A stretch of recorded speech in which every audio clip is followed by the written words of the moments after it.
सुमतिभिरनुमेयं शुभ्रकाजं सखायं सुखमजमनपाजं मुक्तिपाजं विमायं ग्रहजमहममेजं झेजमनायगेजं सदजमसदजेजं श्रीसहाजं भजेजम् अभ्रमं भङ्गरहितं अजडं विमलं सदा आनन्दतीर्थमतुलं भजे तापत्रयापहम् भवति यदनुभावाद्येडमूकोऽपि वाग्मि जडमतिरपि जन्तुर्जायते प्राज्ञमौलिः सकलवचनचेतो देवता भारती सा मम वचसि निधत्तां सन्निधिं मानसे च मिथ्यासिद्धान्तदुर्ध्वान्तविध्वंसनविचक्षणः जयतीर्थाख्यतरनिर्भासतां नो हृदम्बरे अर्थिकल्पितकल्पोऽयं प्रत्यर्थिगजकेसरी व्यासतीर्थगुरुर्भूजादस्मदिष्टार्थसिद्धये पूज्याय राघवेन्द्राय सत्यधर्मरताय च भजतां कल्पवृक्षाय नमतां कामधेनवे तपस्वाध्याय शुश्रूषा कृष्णपूजारतं मुनिं विश्वेशमिष्टदं वन्दे परिव्राट् चक्रवर्तिनं श्रीगुरुभ्यो नमः हरि ओಂ. ಈಗಾಗಲೇ ನಾವು ಒಟ್ಟು 3 ಸ್ತೋತ್ರಗಳನ್ನ ನೋಡಿದೀವಿ. ಇದೀಗ ನಮ್ಗೆ ಇವತ್ತಿನ ದಿವಸ ನರಸಿಂಹ ಜಯಂತಿ, ಹಾಗಾಗಿ ವಿಶೇಷವಾಗಿ ನರಸಿಂಹನ ಸ್ತೋತ್ರದೊಂದಿಗೆ ಪ್ರಾರಂಭ ಮಾಡಿದ್ರೆ ತುಂಬಾ ಒಳ್ಳೇದು. ಇವತ್ತು ಒಂದು ರೀತಿ ನರಸಿಂಹನ ಚಿಂತನೆ ಮೊದಲಾಯ್ತು. ನಾವು ಪೂಜಾ ಕಾಲದಲ್ಲಿ ಈ ಸ್ತೋತ್ರವನ್ನ ಪುನಃ ಪಾರಾಯಣ ಮಾಡೋದು ಬಹಳ ವಿಶೇಷ. ವಾದಿರಾಜರು ತಾವು ನರಸಿಂಹನ ಕುರಿತಾಗಿ ಮಾಡಿದ ಸ್ತೋತ್ರ, ಅದು ಹೆಸರಿಗೆ ನರಸಿಂಹ ಸ್ತೋತ್ರ ಅಂತ ಬರ್ದಿಲ್ಲ, ಆದ್ರಿಂದ ಗೊತ್ತಾಗಲ್ಲ. ಅದೇ ಋಣಮೋಚನ ಸ್ತೋತ್ರ ಅಂತ ನಿಮ್ಗೆ PDF ಅನ್ನ ಕಳಿಸಿದ್ದಾರೆ. ಆ ಋಣಮೋಚನ ಸ್ತೋತ್ರ ಏನಿದೆ ಅದು ನರಸಿಂಹನ ಕುರಿತೇ ಸ್ತೋತ್ರ. ಆ ಋಣಮೋಚನ ಸ್ತೋತ್ರದ ಬಗ್ಗೆ ಈಗ ನೋಡೋಣ. ಋಣಮೋಚನ, ನಮ್ಗೆಲ್ಲ ಏನ್ ಅನ್ಕೊಳ್ತೀವಿ, ಋಣ ಅಂದ್ರೇನು? ಎಷ್ಟೋ ಜನ ಋಣ ನಮ್ಮ ಮೇಲಿರುತ್ತೆ. ಅದು ಪಿತೃ ಋಣ, ದೇವ ಋಣ, ಋಷಿ ಋಣ ಅಂತೆಲ್ಲ ಕರಿತಾನೆ ಇರ್ತೀವಿ. ಋಷಿಗಳ ಋಷಿಗಳಿಗೊಂದು ಕೃತಜ್ಞತೆ ಸಮರ್ಪಣೆ ಮಾಡ್ಲೇಬೇಕು ನಾವು ಪ್ರತಿ ದಿವಸ. ಋಷಿ ತರ್ಪಣ, ದೇವ ತರ್ಪಣ. ಯಾಕೆ ದೇವತೆಗಳಿಂದ ಅಷ್ಟು ಉಪಕಾರ, ಋಷಿಗಳಿಂದ ಅಷ್ಟು ಉಪಕಾರ ನಮ್ಗಾಗಿದೆ, ಹಾಗೆ ಪಿತೃಗಳಿಂದಲೂ ಕೂಡ ಅಷ್ಟೇ ಉಪಕಾರ. ಹೀಗೆ ಅನೇಕರಿಂದ ನಾವು ಉಪಕಾರ ಪಡ್ಕೊಂಡಿರ್ತೀವಿ. ಹಾಗಾದ್ರೆಲ್ಲ ಸಾಲ ಜಾಸ್ತಿ ಆಗಿದೆ, ಅದನ್ನ ತೀರಿಸ್ಬೇಕಲ್ಲ ನಾವು. ಋಣ ಅಂದ್ರೆ ಗೊತ್ತು, ಸಾಲವನ್ನ ತೀರಿಸ್ಬೇಕು. ಅದು ಬರೀ ನಾವು ಈ ಲೌಕಿಕವಾಗಿ ಮಾಡಿದ ಸಾಲ ಅಷ್ಟೇ ಅಲ್ಲ, ಆ ಸಾಲವನ್ನು ತೀರಿಸ್ಲಿಕ್ಕೆ ಆಗತ್ತಂತೆ. ಲೌಕಿಕವಾಗಿ ಮಾಡಿತ್ತು, ಯಾರೋ ಒಂದಿಷ್ಟು ದುಡ್ಡನ್ನ ತಗೊಂಡ್ಬಿಟ್ಟಿರ್ತೀವಿ, ಅದನ್ನ ತೀರಿಸ್ಲಿಕ್ಕೆ ಆಗಿರಲ್ಲ, ಅದು ಬೆಳೀತಾ ಹೋಗ್ತಾನೆ ಇರುತ್ತೆ. ಸಾಲ ಬಾಧೆ ಏನಿದೆ ಅದ್ರ ಪರಿಹಾರ ಆಗೋದು ಹೇಗೆ ಅಂತ ಸುಮಾರು ಜನ ಪ್ರಶ್ನೆಯನ್ನು ಕೇಳ್ತಾ ಇರ್ತಾರೆ. ಇನ್ನು ಅಷ್ಟೇ ಅಲ್ಲ, ಸಾಲ ಬಾಧೆ ಒಂದ್ ಪಕ್ಕಕ್ಕಿರ್ಲಿ, ನಾವೇನು ಸಾಲ ಮಾಡೇ ಇಲ್ಲ ಜೀವನದಲ್ಲಿ ಅಂತ ಯಾರು ಹೇಳ್ಕೊಳೋ ಹಾಗಿಲ್ಲ. ಯಾಕೆಂದ್ರೆ ಋಷಿ ಋಣ, ಪಿತೃ ಋಣ, ದೇವ ಋಣ ಇದೆಲ್ಲ ಇದ್ದೇ ಇರುತ್ತೆ. ಒಬ್ಬ ಮನುಷ್ಯ ಹುಟ್ಟಬೇಕಾದ್ರೆ ಎಲ್ಲರ ಉಪಕಾರ ಪಡ್ಕೊಂಡೆ ನಾವ್ ಏನೇ ಒಂದು ಪಡಿತಾ ಇದೀವಿ ಜೀವನದಲ್ಲಿ ಇದೆ, ಇನ್ನೊಬ್ಬರ ಅನುಗ್ರಹದಿಂದ ಆಗ್ತಾ ಇರುತ್ತೆ. ಮತ್ತ ಅವ್ರಿಗೆ ಪ್ರತಿಯಾಗಿ ನಾವೇನ್ ಕೊಡ್ತೀವಿ, ಅವ್ರಿಗೇನು ಕೊಡದೇ ಇದ್ರೆ ಆಗ ನಮ್ಮ ಋಣಬಾಧೆ ಪರಿಹಾರ ಆಗ್ಲಿಲ್ಲ ಅಂತ ಅರ್ಥ. ಈ ನಿಟ್ಟಿನಲ್ಲಿ ಋಣಬಾಧೆ ಪರಿಹಾರ ಆಗ್ಲಿಕ್ಕೋಸ್ಕರನೇ ವಿಶೇಷವಾಗಿ ಸ್ತೋತ್ರ ಇದೆ. ಅದು ನರಸಿಂಹ ದೇವರ ಸ್ತೋತ್ರ. ನರಸಿಂಹ ದೇವರನ್ನ ಪ್ರಾರ್ಥನೆ ಮಾಡಿದಷ್ಟು ಈ ಎಲ್ಲ ಋಣಗಳು ಪರಿಹಾರ ಆಗತ್ತೆ. ಅದು ಈ ನರಸಿಂಹ ಜಯಂತಿ ದಿವಸ ಅಂತೂ ನಾವ್ ಇದನ್ನ ಮಾಡ್ತಾ ಇದೀವಿ. ಆದ್ರಿಂದ ಬಹಳ ವಿಶೇಷವಾಗಿ ನರಸಿಂಹ ದೇವರ ಅನುಗ್ರಹ ಆಗತ್ತೆ. ಈ ನಿಟ್ಟಿನಲ್ಲಿ ಮೊದಲಿಗೆ ಈ ಋಣಮೋಚನ ಸ್ತೋತ್ರದ ಮೊದಲನೇ ಶ್ಲೋಕಕ್ಕೆ ಹೋಗೋಣ. ದೇವತಾ ಕಾರ್ಯ ಸಿದ್ಧ್ಯರ್ಥಂ ಸಭಾಸ್ತಂಭ ಸಮುದ್ಭವಂ ಶ್ರೀಂದ್ರಸಿಂಹಂ ಮಹಾವೀರಂ ನಮಾಮಿ ಋಣಮುಕ್ತಯೇ. ಇಲ್ಲಿ ಎರಡನೇ ಸಾಲು ಪ್ರತಿ ಶ್ಲೋಕದಲ್ಲೂ ಅದೇ ಬರುತ್ತೆ. ಶ್ರೀ ನೃಸಿಂಹಂ ಮಹಾವೀರಂ ನಮಾಮಿ ಋಣಮುಕ್ತಯೇ. ಋಣಮುಕ್ತಯೇ, ನಮಗಿರುವಂತಹ ಋಣ ಯಾವುದೇ ರೀತಿಯ ಋಣ ಸಾಲಗಳಾಗ್ಲಿ ಅದೆಲ್ಲ ಮುಕ್ತಿ ಪರಿಹಾರ ಆಗ್ಬೇಕು ಅಂತ ಆದ್ರೆ ಶ್ರೀ ನೃಸಿಂಹಂ ಮಹಾವೀರ. ಮಹಾವೀರ ನಮಗೊತ್ತು, ಮನ್ಯು ಸೂಕ್ತ ಹೇಳ್ತಾ ಇದ್ರೆ ಎಂಥ ವೀರ ಅಂತ ನಮಗೆ ಅನುಭವಕ್ಕೆ ಬರುತ್ತೆ. ಅದು ಮನ್ಯು ಸೂಕ್ತ ಹಾಗೆ ಹೇಳಿದ್ರಿಲ್ಲ, ಅರ್ಥ ಮಾಡ್ಕೊಂಡು ಹೇಳಿದ್ರೆ ಮನ್ಯು ಸೂಕ್ತವನ್ನ ಒಂದೊಂದು ಆ ಶಬ್ದಗಳು ಕೂಡ ಮನ್ಯು ಸೂಕ್ತದಲ್ಲಿ ಏನ್ ಬರುತ್ತೆ ಅದು ರೋಮಾಂಚನ ಆಗತ್ತೆ. ಆ ರೀತಿ ಮನ್ಯು ಸೂಕ್ತ ಪುರಶ್ಚರಣೆನ ಹಲವರು ಮಾಡ್ತಾ ಇರ್ತಾರೆ. ಆ ಮನ್ಯು ಸೂಕ್ತವನ್ನ ಹೇಳ್ಕೊಂಡ್ ಮಾಡ್ತಾ ಇದ್ರೆ ಅವನ ಮಹಾವೀರ, ಮಹಾವೀರತೆ ಅದು ಗೊತ್ತಾಗತ್ತೆ ಎಷ್ಟು ಶಕ್ತಿ ಅವನಲ್ಲಿದೆ ಅಂತ. ಶ್ರೀ ನರಸಿಂಹ, ಅದು ನೃಸಿಂಹನೂ ಹೌದು ನರಸಿಂಹನೂ ಹೌದು, ಎರಡೂ ಸರಿ ಸಂಸ್ಕೃತದಲ್ಲಿ. ನೃಸಿಂಹ, ನೃ ಅಂದ್ರೆ ಗೊತ್ತೇ ಇದೆ ನಮ್ಗೆ ಮನುಷ್ಯನ ಮುಖ, ಇನ್ನು ಮನುಷ್ಯನ ದೇಹ, ಇನ್ನು ಸಿಂಹದ ಮುಖ. ಹೀಗೆ ನೃಸಿಂಹ ಏನಿದೆ ಮೊದಲಿಗೆ ದೇಹದ ಭಾಗ ಹೇಳಿದ್ರು, ನಂತರ ಮುಖದ ಭಾಗ ಹೇಳಿದ್ರು. ಅದೇನಂದ್ರೆ ಮೊದಲು ದೇಹದಿಂದ ಇಂದ್ರಿಯಗಳೆಲ್ಲ ಸರಿಯಾಗಿ ಕೆಲಸ ಮಾಡ್ತು ಅಂತ ಆದ್ರೆ ಆಗ ಮುಖ ಸರಿಯಾಗಿ ಕೆಲಸ ಮಾಡುತ್ತಂತೆ. ಅಂದ್ರೆ ಮುಖದ ದೃಷ್ಟಿ, ಮುಖದ ಭಾವನೆ ಎಲ್ಲ ಅಂದ್ರೆ ಪ್ರತಿಯೊಂದು ಕೈ ಕಾಲು ಮುಂತಾದ ಇಂದ್ರಿಯಗಳೆಲ್ಲ ಸರಿಗೆ ವರ್ತನೆ ಮಾಡ್ತಾ ಇದೆ ಅಂತ ಆದ್ರೆ ಆಗ ಮುಖದಲ್ಲಿ ಕಳೆಯಾಗಿರತ್ತಂತೆ. ಈ ರೀತಿಯಲ್ಲಿ ಮೊದಲು ನೃ ಹಾಕಿದ್ರು, ಆಮೇಲೆ ಸಿಂಹವನ್ನ ಹಾಕಿದ್ದಾರೆ. ಇಂಥ ಶ್ರೀ ನರಸಿಂಹ ಮಹಾವೀರ, ಈ ಮಹಾವೀರನಾದ ನರಸಿಂಹನನ್ನ ಪ್ರಾರ್ಥನೆ ಮಾಡ್ಬೇಕು. ಯಾಕೆ ಋಣ ಮುಕ್ತದೆ, ಸಾಲದ ಪರಿಹಾರಕ್ಕೆ ಅಂತ. ಇವನೇನ್ ಮಾಡ್ದ, ದೇವತಾ ಕಾರ್ಯ ಸಿದ್ಧ್ಯರ್ಥಂ, ದೇವತೆಗಳ ಕಾರ್ಯ ಒಂದಿತ್ತು ಅವ್ರಿಗೆ ಮಾಡ್ಬೇಕಾಗಿದ್ದಿತ್ತು. ದೇವತೆಗಳಿಗೆ ಏನು, ಹಿರಣ್ಯಕಶಿಪುವಿನ ಬಾಧೆ ತಪ್ಪಿಸ್ಕೊಳ್ಲಿಕ್ಕೆ ಆಗ್ತಾ ಇಲ್ಲ, ಬಹಳ ಕಷ್ಟ ಆಗ್ತಾ ಇದೆ. ಇವನ್ ತಪಸ್ಸನ್ನೇನೋ ಮಾಡ್ದ, ಆದ್ರೆ ಯಾರನ್ನೂ ಬಿಡಲ್ಲ ಅಂತ ಹೊರಟ ಹಿರಣ್ಯಕಶಿಪು. ಆಗ ಹಿರಣ್ಯಕಶಿಪುವಿನ ಸಂಹಾರ ಆಗ್ಬೇಕಾಗಿದೆ, ದೇವತೆಗಳೆಲ್ಲ ಬಯಸ್ತಾ ಇದ್ದಾರೆ ಅವರಿಗೋಸ್ಕರ, ದೇವತಾ ಕಾರ್ಯಕ್ಕೋಸ್ಕರ, ಅದರ ಸಿದ್ಧಿಗೋಸ್ಕರ. ಹಾಗಾದ್ರೆ ದೇವತೆಗಳ ಕಾರ್ಯವನ್ನೇ ಸಾಧನೆ ಮಾಡ್ಕೊಡೋನು ಇವ್ರು ಮನುಷ್ಯರ ಕೆಲಸವನ್ನ ಮಾಡ್ಕೊಡದೆ ಇರ್ತಾನ. ಒಂದು ಋಣ ಮುಕ್ತಿ ಮಾಡ್ಲಿಕ್ಕೆ ದೇವರಿಗೆ ಏನ್ ಕಷ್ಟನ, ಸಾಧ್ಯನೇ ಇಲ್ಲ, ಕಷ್ಟ ಇಲ್ವೇ ಇಲ್ಲ ಅವನಿಗೆ ಅಂತ ಒಂದು ಮಾತನ್ನು ಕೂಡ ಮಧ್ವಾಚಾರ್ಯರು ತಿಳಿಸ್ತಾರೆ. ಮಧ್ವಾಚಾರ್ಯರು ನರಸಿಂಹದೇವರ ಸ್ತೋತ್ರವನ್ನ ಮಾಡಿದ್ದಾರೆ ಅಂದ್ರೆ ಖಂಡಿತ ಮಾಡಿದ್ದಾರೆ. ನಾವೆಲ್ಲ ನರಸಿಂಹ ನಖಸ್ತುತಿಯನ್ನ ಪ್ರತಿನಿತ್ಯ ಪಾರಾಯಣ ಮಾಡ್ತಾ ಇರ್ತೀವಿ ವಾಯುಸ್ತುತಿಯ ಮುಂಚೆ. ಅಷ್ಟೇ ಅಲ್ಲದೆ ನರಸಿಂಹೋಖಿಲಾಜ್ಞಾನ ಮತಧ್ವಾಂತ ದಿವಾಕರ ಜಯತ್ಯಮಿತ ಸತ್ಜ್ಞಾನ ಸುಖ ಶಕ್ತಿ ಭಯೋನಿಧಿ ಅಂತ ಹೇಳ್ತಾ ಇರ್ತೀವಿ. ಈ ಶ್ಲೋಕ ನಮ್ಗೆ ಯಾರ್ದು ಅಂತ ಕೆಲವು ಸರಿ ಗೊತ್ತಿರಲ್ಲ, ಶ್ಲೋಕ ಏನೋ ಬಾಯಿಗೆ ಬರ್ತಾ ಇರುತ್ತೆ. ಇದು ಮಧ್ವಾಚಾರ್ಯರು ರಚನೆ ಮಾಡಿದ ಶ್ಲೋಕ. ಇದು ಮಾಯಾವಾದ ಖಂಡನ ಪ್ರಕರಣಂ ಅಂತ ಅವರ ಗ್ರಂಥ, ಅದರ ಮೊದಲಿಗೆ ಈ ಶ್ಲೋಕ ಬರ್ತಾ ಇದೆ. ಸುಖ ಸಜ್ಞಾನ ಶಕ್ತಿ ಅಂತ, ಜ್ಞಾನ ಶಕ್ತಿ ಸುಖ ಎಲ್ಲ ಸಮುದ್ರದ ತರ ಇದೆಯಂತೆ. ನರಸಿಂಹನ ಬಳಿ ಏನ್ ಕೇಳಿದ್ರು ಸಿಗತ್ತೆ ಅಂತ. ಅಲ್ಲ, ಯಾಕೆ ನರಸಿಂಹನ ಬಗ್ಗೆನೇ ಪ್ರಾರ್ಥನೆ ಮಾಡಿದ್ದಾರೆ ಮಧ್ವಾಚಾರ್ಯರು ಕೂಡ. ಅನೇಕ ರೂಪಗಳಿತ್ತು.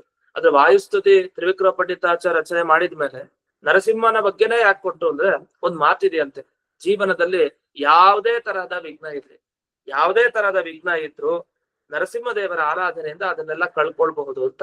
ಅದಕ್ಕೊಂದು ಶಾಸ್ತ್ರದ ಮಾತನ್ನು ಹೇಳೋದಿದೆ, ನೃಸಿಂಹಾಧಿಕ ಮನ್ಯಚ್ಚ ದುರಿತಾದಿ ನಿವೃತ್ತಗೆ ಅಂತ. ದುರಿತ ಪಾಪಗಳು ಎಲ್ಲ ಕಳ್ಕೊಳ್ಬೇಕು ಅಂದ್ರೆ ನರಸಿಂಹದೇವರಿಗಿಂತ ಮತ್ತೊಬ್ರು ಸಿಗೋದಿಲ್ಲ ಅಂತ. ಅದನ್ನ ನರಸಿಂಹ ರೂಪಕ್ಕೆ ವಿಶೇಷವಾಗಿ ಮಹತ್ವ ಇದೆ. ಇದು ಮುಂದೆ ಸಭಾಸ್ತಂಭ ಸಮುದ್ಭವ, ನರಸಿಂಹ ತಾನು ದೇವತಾ ಕಾರ್ಯಕ್ಕೋಸ್ಕರ ಬಂದ. ಎಲ್ಲಿಂದ ಬಂದ, ಸಭೆಯ ಕಂಬದಿಂದ ಉದ್ಭವಿಸಿದ ಅಂತ. ಸಭೆಯ ಸ್ತಂಭ ಅಂದ್ರೆ ಕಂಬದಿಂದ, ಸಮುದ್ಭವ ಹೊರಗೆ ಬಂದ ಆ ಮಹಾವೀರನಾದ ಶ್ರೀ ನರಸಿಂಹನನ್ನ ಋಣಮುಕ್ತಯೇ ನಮಾಮಿ, ಋಣದ ಪರಿಹಾರಕ್ಕೋಸ್ಕರ ನಾನು ನಮಸ್ಕಾರವನ್ನ ಮಾಡ್ತೇನೆ ಅಂತ. ಇಷ್ಟು ಮೊದಲನೇ ಶ್ಲೋಕದ ಅರ್ಥ.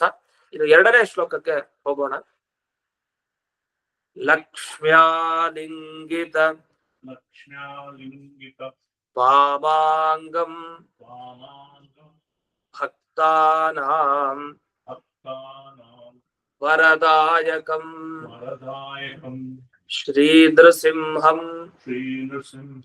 ಮಹಾವೀರಂ ನಮಾಮಿ ಋಣಮುಕ್ತಯೇ. ಎರಡನೇ ಸಾಲಿನ ಅರ್ಥ ನಮಗೆ ಸ್ಪಷ್ಟ. ಮಹಾವೀರನಾದ ನರಸಿಂಹ ನನ್ನ ಋಣಮುಕ್ತಿಗೆ, ಸಾಲ ಪರಿಹಾರಕ್ಕೆ ನಿನ್ನನ್ನು ನಮಾಮಿ ಆಶ್ರಯಿಸ್ತಾ, ನಮಸ್ಕಾರವನ್ನ ಮಾಡಿ ಆಶ್ರಯಿಸ್ತಾ ಇದ್ದೀನಿ ಅಂತ. ಭಗವಂತ ಹೇಗಿದ್ದಾನೆ ಅಂದ್ರೆ ಲಕ್ಷ್ಮೀ ಆಲಿಂಗಿತ ವಾಮ ಅಂಗಂ. ಲಕ್ಷ್ಮೀ ದೇವಿಯನ್ನ ಎಲ್ಲಿ ಕೂಡಿಸ್ಕೊಂಡಿದ್ದಾನೆ ಪರಮಾತ್ಮ, ಎಡ ತೊಡೆಯಲ್ಲಿ ಕೂಡಿಸ್ಕೊಂಡಿದ್ದಾನೆ. ಅದನ್ನ ವಾಮ ಅಂತ ಹೇಳಿದ್ರು. ವಾಮ ಅಂದ್ರೆ ಎಡ, ಎಡ ಅಂಗದಲ್ಲಿ ಅಂದ್ರೆ ಎಡ ತೊಡೆಯಲ್ಲಿ ಭಗವಂತನ ಎಡ ತೊಡೆಯಲ್ಲಿ ಲಕ್ಷ್ಮೀ ದೇವಿ ಇದ್ದಾಳೆ. ಬಲ ತೊಡೆಯಲ್ಲಿ ಯಾರಿದ್ದಾರೆ, ಬಲ ತೊಡೆಯಲ್ಲಿ ಇನ್ನೊಂದು ರೂಪ ಇದೆ ವಸ್ತುತಃ, ಆದ್ರೆ ಅದೇ ಬಲ ತೊಡೆಯಲ್ಲಿ ಮುಖ್ಯ ಪ್ರಾಣ ದೇವರು ಕೂಡ ಇರ್ತಾರೆ. ಮುಖ್ಯ ಪ್ರಾಣ ದೇವರು ಬಲ ತೊಡೆಯ ಮೇಲೆ, ಎಡ ತೊಡೆಯ ಮೇಲೆ ಲಕ್ಷ್ಮೀ ದೇವಿ. ಹೀಗೆ ಚಿಂತಿಸ್ಬೇಕು. ಯಾಕೆ ಮುಖ್ಯ ಪ್ರಾಣನ ಒಳಗಡೆ ನರಸಿಂಹ ದೇವರ ಚಿಂತನೆ ಮಾಡ್ಬೇಕು ನಾವು. ಮುಖ್ಯ ಪ್ರಾಣನ ಒಳಗಡೆ ಲಕ್ಷ್ಮೀ ನರಸಿಂಹ ಇದ್ದಾನೆ ಅಂತ. ಈ ರೀತಿಯಲ್ಲಿ ಭಗವಂತನ ತೊಡೆಯಲ್ಲಿ ಒಂದು ಕಡೆ ಮುಖ್ಯ ಪ್ರಾಣ, ಇನ್ನೊಂದು ಕಡೆ ಲಕ್ಷ್ಮೀ ದೇವಿ. ಲಕ್ಷ್ಮಿ ಏನ್ ಮಾಡ್ತಾ ಇದ್ದಾಳೆ ಭಗವಂತನನ್ನ? ಲಕ್ಷ್ಮಿ ಆಲಿಂಗಿತ, ಲಕ್ಷ್ಮಿ ಆಲಿಂಗನ ಮಾಡ್ಕೊಂಡಿದ್ದಾಳೆ. ನಾವೆಲ್ಲ ಭೀಮಸೇನ ದೇವರ ಕರಾರ್ಚಿತ ಲಕ್ಷ್ಮೀ ನರಸಿಂಹ ಪ್ರತಿಮೆಯನ್ನ ನೋಡ್ಬೋದು. ಎಷ್ಟು ಚೆನ್ನಾಗಿದೆ. ಅಲ್ಲಿ ಪಕ್ಕಕ್ಕೆ ಲಕ್ಷ್ಮೀ ದೇವಿ ಕಾಣ್ತಾಳೆ. ಬಹಳ ಪ್ರಸಿದ್ಧವಾದ ನರಸಿಂಹದೇವರ ಚಿತ್ರ, ಅದನ್ನ ಗಮನಿಸಬಹುದು. ಅಲ್ಲಿ ಆಲಿಂಗನ ಮಾಡ್ಕೊಳ್ಳೋದು ಅಂದ್ರೆ ಏನು? ಆಲಿಂಗನ ಅಂದ್ರೆ ನಮ್ಗೇನು, ಒಬ್ರು ಮುಂದೆ ಬಂದಾಗ ಪೂರ್ಣ ತಪ್ಕೊಳ್ಳೋದು ಅಂತ ಅರ್ಥ. ಆದ್ರೆ ಹಾಗೇನೆ ತಪ್ಕೊಂಡ್ರೆ ಮುಖ ಇಲ್ಲಿ ಕಾಣಿಸ್ಬೇಕು, ಲಕ್ಷ್ಮೀ ನರಸಿಂಹನ ಮುಖ. ಅದಕ್ಕೆ ಆಲಿಂಗನ ಅಂತ ಏನಿಲ್ಲ, ಬೆನ್ನ ಹಿಂದೆ ಹೀಗೆ ಕೈ ಇರುತ್ತೆ. ಆ ಬೆನ್ನ ಹಿಂದೆ ಕೈ ಇತ್ತು ಅಂದ್ರೆ ಅದು ಆಲಿಂಗನ ಅಂತ ಅರ್ಥ. ಈಗ ಲಕ್ಷ್ಮಿ ತಾನು ನರಸಿಂಹ ದೇವರ ಬೆನ್ನ ಹಿಂದಕ್ಕೆ ಅಲ್ಲಿ ಕೈಯನ್ನ ಹಿಡಿದಿದ್ದಾಳೆ. ಅದಕ್ಕೋಸ್ಕರ ಅದರ ಬಲಗೈಯನ್ನ ಹಾಕಿದ್ದಾರೆ. ಆದ್ರಿಂದಾಗಿ ಲಕ್ಷ್ಮಿಯ ಆಲಿಂಗನ ಅಲ್ಲಿ ಪರಮಾತ್ಮನಿಗಿದೆ. ಈಗ ಲಕ್ಷ್ಮಿಯನ್ನ ಆಲಂಗಿಸಿಕೊಂಡವನು ಪರಮಾತ್ಮ. ಇದನ್ನ ಯಾಕೆ ಹೇಳ್ತಾ ಇದ್ದಾರೆ ಇಲ್ಲಿ ಅಂದ್ರೆ, ಸಾಲ ಬಾಧೆ ಪರಿಹಾರ ಆಗ್ಬೇಕು ಅಂದ್ರೆ ಏನ್ ಸಿಗ್ಬೇಕು ನಮ್ಗೆ? ದುಡ್ಡು ಚೆನ್ನಾಗಿ ಸಿಗ್ಬೇಕು. ದುಡ್ಡು ಅನುಗ್ರಹ ಆಗೋದು ಅಂದ್ರೆ ಲಕ್ಷ್ಮೀ ದೇವಿ ಅನುಗ್ರಹ ಆಗ್ಬೇಕು. ಅಂತ ಲಕ್ಷ್ಮೀನೇ ತನ್ನ ಎಡ ತೊಡೆ ಮೇಲೆ ಕೂಡಿಸ್ಕೊಂಡು ಆಲಿಂಗನ ಮಾಡಿಸ್ಕೊಂಡಿದ್ದಾನೆ ಅಂತಂದ್ರೆ, ಲಕ್ಷ್ಮಿ ಎಷ್ಟು ನರಸಿಂಹದೇವರ ಹತ್ರ ಇರ್ತಾಳೆ. ಹಾಗ ನರಸಿಂಹನ ಒಂದು ಆಜ್ಞೆ ಸಾಕು, ಆ ಲಕ್ಷ್ಮಿ ನಮ್ಗೆ ಮನೆಯಲ್ಲಿ ದುಡ್ಡನ್ನ ಸುರಿಸ್ತಾಳೆ ಅಂತ ಅರ್ಥ.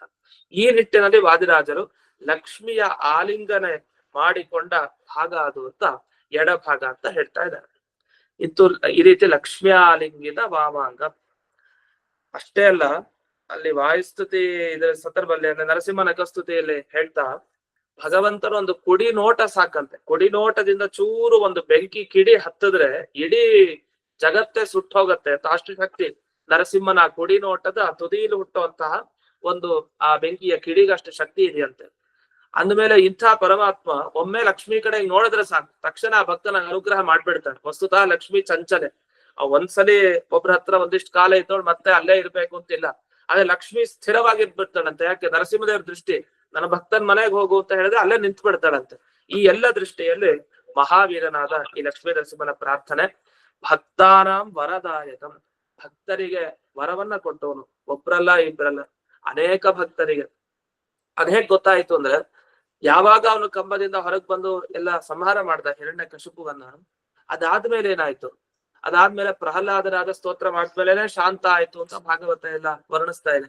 ಅದ್ರ ಮುಂಚೆ ಎಷ್ಟು ದೇವತೆಗಳು ಸ್ತೋತ್ರ ಮಾಡಿದ್ರು ಒಂದ್ ಲಿಸ್ಟೇ ಇದೆ. ಬ್ರಹ್ಮದೇವರಿಂದ ಹಿಡಿದು ಎಲ್ಲರೂ ಬಂದ್ರು, ಒಬ್ಬೊಬ್ರೆ ಅಷ್ಟೆಲ್ಲ ಬಂದು ಸ್ತೋತ್ರ ಮಾಡ್ತಾರೆ. ಅಂದ್ರೆ ಆ ಎಲ್ಲ ಭಕ್ತರಿಗೆ ಲಕ್ಷ್ಮೀ ನರಸಿಂಹ ಅನುಗ್ರಹವನ್ನ ಮಾಡಿದಾನೆ ಅಂತ ಅರ್ಥ. ಪ್ರಹ್ಲಾದರಾಜರ ನೆನಪಿಸ್ಕೊಳ್ಳಿ, ಎಷ್ಟು ಕಷ್ಟ ಇದ್ದ ಪ್ರಹ್ಲಾದರಾಜನಿಗೆ ಅನುಗ್ರಹವನ್ನ ನರಸಿಂಹ ಮಾಡ್ದ. ನಮ್ಗೆ ಪ್ರಹ್ಲಾದರಾಜನಿಗಿಂತ ದೊಡ್ಡ ಕಷ್ಟನ ಒಂದ್ ಸಾಲ ಬಾಧೆಗೆ ಒದ್ದಾಡ್ತಾ ಇರ್ತೀವಿ, ಇದು ದೊಡ್ಡ ಕಷ್ಟ ಅಂತ. ಆದ್ರೆ ಪ್ರಹ್ಲಾದರಾಜನಿಗೆ ವಸ್ತುತಃ ಅವನೇ ಇನ್ನೊಂದಿಷ್ಟು ಜನಕ್ಕೆ ಸಾಲ ಕೊಡ್ಬೋದು, ಅಷ್ಟಿತ್ತು ಸಂಪತ್ತು ಹಿರಣ್ಯ ಕಶುಪುವಿನ ಬಳಿ, ತಂದೆಯ ಬಳಿ. ಆದ್ರೂ ತಾನು ಎಷ್ಟು ಕಷ್ಟಪಟ್ಟ. ಅಷ್ಟು ಕಷ್ಟಪಟ್ಟ ಪ್ರಹ್ಲಾದನಿಗೆ ಕೊನೆಗೆ ನರಸಿಂಹ ಒಲೆದು ಅನುಗ್ರಹ ಮಾಡಿದ, ಎಲ್ಲ ಸಂಹಾರ ಮಾಡಿದ. ಹಾಗೆ ನಾವು ಪ್ರಹ್ಲಾದರಾಜರ ಒಂದು ಗುಣ ಯಾವ್ದಾದ್ರು ಬಂದ್ರು ಸಾಕಂತೆ, ಅವರ ಗುಣ. ಆಗ ಅಂತ ಭಕ್ತನಿಗೆ ನರಸಿಂಹ ದೇವರ ಅನುಗ್ರಹ ಮಾಡ್ತಾರೆ. ಇಂಥ ಈ ಮಹಾವೀರನಾದ ಲಕ್ಷ್ಮೀ ನರಸಿಂಹನ ಋಣಮುಕ್ತಿಗೋಸ್ಕರ ನಾನು ನಮಸ್ಕಾರ ಮಾಡ್ತಾ ಇದ್ದೀನಿ ಅಂತ. ಇಷ್ಟು ಈ 2ನೆಯ ಶ್ಲೋಕದ ಅರ್ಥ. ಇನ್ನು ಮುಂದೆ 3ನೇ ಶ್ಲೋಕಕ್ಕೆ ಹೋಗೋಣ. ಆಂತ್ರಮಾಲಾಧರಂ ಶಂಖ ಚಕ್ರಾಬ್ಜ ಆಯುಧಧಾರಿಣಂ ಶ್ರೀನೃಸಿಂಹಂ ಮಹಾವೀರಂ ನಮಾಮಿ ಋಣಮುಕ್ತಯೇ. ಭಗವಂತ ತಾನು ನರಸಿಂಹನಾಗಿ ಬಂದ. ಕೆಲವರು ಪ್ರಶ್ನೆ ಮಾಡಿದ್ರಂತೆ, ಇದೇನು ಮೀನಾಗಿ ಕೂರ್ಮನಾಗಿ ಪ್ರಾಣಿಗಳ ರೂಪದಲ್ಲಿ ಬರ್ತಾನೆ, ಈ ಪ್ರಾಣಿ ನಿಜವಾಗ್ಲೂ ದೇವರ ಇಲ್ವಾ? ಹೇಗೆ ಕಂಡುಹಿಡಿಯೋದು ಹೇಗೆ ಅಂತ. ನಾವು ನಿಜವಾಗಿ ಭಗವಂತನ ವಿಷ್ಣು ರೂಪ ಅಂತ ಕಂಡುಹಿಡಿಯೋದು ಯಾವಾಗ? ಅದು ಶಂಖ ಚಕ್ರ ಎಲ್ಲ ಹಿಡ್ಕೊಂಡ್ ಬಂದ್ರೆ ಅದು ವಿಷ್ಣು ಅಂತಾನೆ ಅರ್ಥ. ನರಸಿಂಹನ ಚಿಂತನೆ ನಮಗ್ ಕೇವಲ ಸಿಂಹದ ಮುಖ, ಆ ದೇಹ ಅಷ್ಟೇ ಇದ್ರೆ ನಮ್ಗೆ ನಂಬಿಕೆ ಬರಲ್ಲ. ಅದಕ್ಕೆ ಭಗವಂತ ತಾನು ಬಂದಾಗ ಶಂಖ ಚಕ್ರ ಅಬ್ಜ ಎಲ್ಲ ಆಯುಧಗಳನ್ನ ಧರಿಸಿ ಬಂದಿದ್ದಾನೆ. ಅಲ್ಲಿ ಶಂಖ ನಮಗ್ ಗೊತ್ತು, ಚಕ್ರ ಗೊತ್ತಿದೆ. ಅಬ್ಜ ಅಂದ್ರೆ ಏನರ್ಥ? ಅಬ್ಜ ಅಂದ್ರೆ ಕಮಲ, ಪದ್ಮ ಅಂತ ಅರ್ಥ. ಯಾಕೋ ಇನ್ನೊಂದು ನಾವು ಬಿಟ್ಬಿಟ್ವಿ, ಯಾವುದು? ಗದೆ. ಅದನ್ನು ತಗೊಂಡ್ ಬಂದಿದ್ದಾನೆ ಅಂತಾನೆ ಅರ್ಥ. ಯಾಕೆ ಹಿರಣ್ಯಕಶಿಪುವಿನ ಸಂಹಾರಕ್ ಬಂದಿದ್ದಾನೆ ಅಂದ್ರೆ ಅದಿಲ್ಲದೆ ಬಂದಿರ್ತಾನ. ಅದನ್ನ ನಮಗದು ಅಂಡರ್ಸ್ಟುಡ್, ಗೊತ್ತೇ ಇರುತ್ತೆ. ಅದರಿಂದ ಅದನ್ನ ಹೇಳಲಿಕ್ಕೆ ಹೋಗಿಲ್ಲ ಅಷ್ಟೇ. ಶಂಖ, ಚಕ್ರ, ಅಬ್ಜ ಅಂದ್ರೆ ಅಬ್ಜ ಅಂದ್ರೆ ನೀರಿನಲ್ಲಿ ಹುಟ್ಟುವಂತಹ ಕಮಲ. ಅಪ್ಪಂದ ನೀರು, ನೀರಿನಲ್ಲಿ ಹುಟ್ಟುವಂತ ಕಮಲಕ್ಕೆ ಅಬ್ಜ ಅಂತ ಕರೀತಾರೆ, ಅಂದ್ರೆ ಪದ್ಮ. ಹಾಗೆ ಗದೆ. ಇಷ್ಟೆಲ್ಲ ಆಯುಧವನ್ನ ಧರಿಸಿ ಬಂದಿದ್ದಾನೆ. ಇನ್ನು ಆಂತ್ರಮಾಲಾಧರಂ ಅಷ್ಟೇ ಅಲ್ಲ, ಇನ್ನೊಂದು ಹಾರ ಹಾಕೊಂಡಿದ್ದಾನೆ. ಅದ್ ಯಾವ ಹಾರ? ಆಂತ್ರಮಾಲಾಧರಂ. ಆಂತ್ರಮಾಲ ಅಂದ್ರೆ ಕರುಳಿನ ಮಾಲೆ ಅಂತ ಅರ್ಥ. ಆ ಕರುಳಿನ ಮಾಲೆಯನ್ನ ತಾನು ಧರಿಸಿದಾನೆ ನರಸಿಂಹದೇವ. ಇಂಥ ಮಹಾವೀರನಾದ ನರಸಿಂಹನನ್ನ ಋಣಮುಕ್ತಯೇ ನಮಾಮಿ. ಅದೇನಂದ್ರೆ, ಈ ಶಂಖಚಕ್ರಗ ಅಷ್ಟೆಲ್ಲ ಆಯುಧ ಹಿಡ್ಕೊಂಡಿದ್ಯಾ, ನನ್ನ ಎಲ್ಲಾ ಋಣಗಳನ್ನ ಒಂದ್ ಕಡೆ ದೇವ ಋಣಕ್ಕೆ ಒಂದು ಶಂಖ ಪ್ರಯೋಗ ಮಾಡಿ, ಇನ್ನು ಪಿತೃ ಋಣಕ್ಕೆ ಚಕ್ರ ಪ್ರಯೋಗ ಮಾಡು. ಹೀಗೆ ಒಂದೊಂದು ಋಣಗಳೇನಿದೆ ಎಲ್ಲಾ ನಿನ್ನ ಆಯುಧ ಪ್ರಯೋಗ ಮಾಡಿ ಆ ಋಣ ಬಾಧೆಯನ್ನ ಪರಿಹಾರ ಮಾಡು. ಮತ್ತೆ ನೀರೇ ಹಾಕೊಂಡ್ಬಿಡು. ಆಂತರ ಕರುಳಿನ ಮಾಲೆ ಹಾಕೊಂಡ ಹಾಗೆ ನಮ್ದೆಲ್ಲ ನಿನಗೆ ಆ ಕೆಟ್ಟದ್ದನ್ನೆಲ್ಲ ಅರ್ಪಣೆ ಮಾಡ್ಬೇಡ, ನೀರೇ ಹಾಕೊಂಡು ಅದನ್ನ ನೀರೇ ಶಮನ ಮಾಡು ಅಂತ. ಈ ರೀತಿಯಲ್ಲಿ 3ನೇ ಶ್ಲೋಕದ ಅರ್ಥ. ಇನ್ನು 4ನೇ ಶ್ಲೋಕಕ್ಕೆ ಹೋಗೋಣ. ಸ್ಮರಣಾತ್ ಸರ್ವ ಪಾಪಘ್ನಂ ಕದ್ರೂಜ ವಿಷನಾಶನಂ ಶ್ರೀ ನೃಸಿಂಹಂ ಮಹಾವೀರಂ ನಮಾಮಿ ಋಣಮುಕ್ತಯೇ. ಸ್ಮರಣಾತ್ ಸರ್ವ ಪಾಪಘ್ನಂ. ಶ್ರೀ ನರಸಿಂಹ ಅಂತ ಸ್ಮರಣೆ ಮಾಡ್ತಾ ಇದ್ರೆ ಸಾಕು, ಸರ್ವ ಪಾಪಘ್ನಂ, ಎಲ್ಲ ಪಾಪಗಳನ್ನ ನಾಶ ಮಾಡ್ತಾನೆ. ನಮ್ಗೆಲ್ಲಾ ಪಾಪಗಳಿಂದಲೇ ತೊಂದರೆ ಆಗುತ್ತೆ. ನಾವು ಪ್ರತಿನಿತ್ಯ ಯಾಕೆ ಇಷ್ಟೊಂದು ಕಷ್ಟ ಪಡ್ತೀವಿ ಅಂತ ನಮ್ಗೆ ಅನಿಸ್ತಾ ಇರುತ್ತೆ ಜೀವನದಲ್ಲಿ.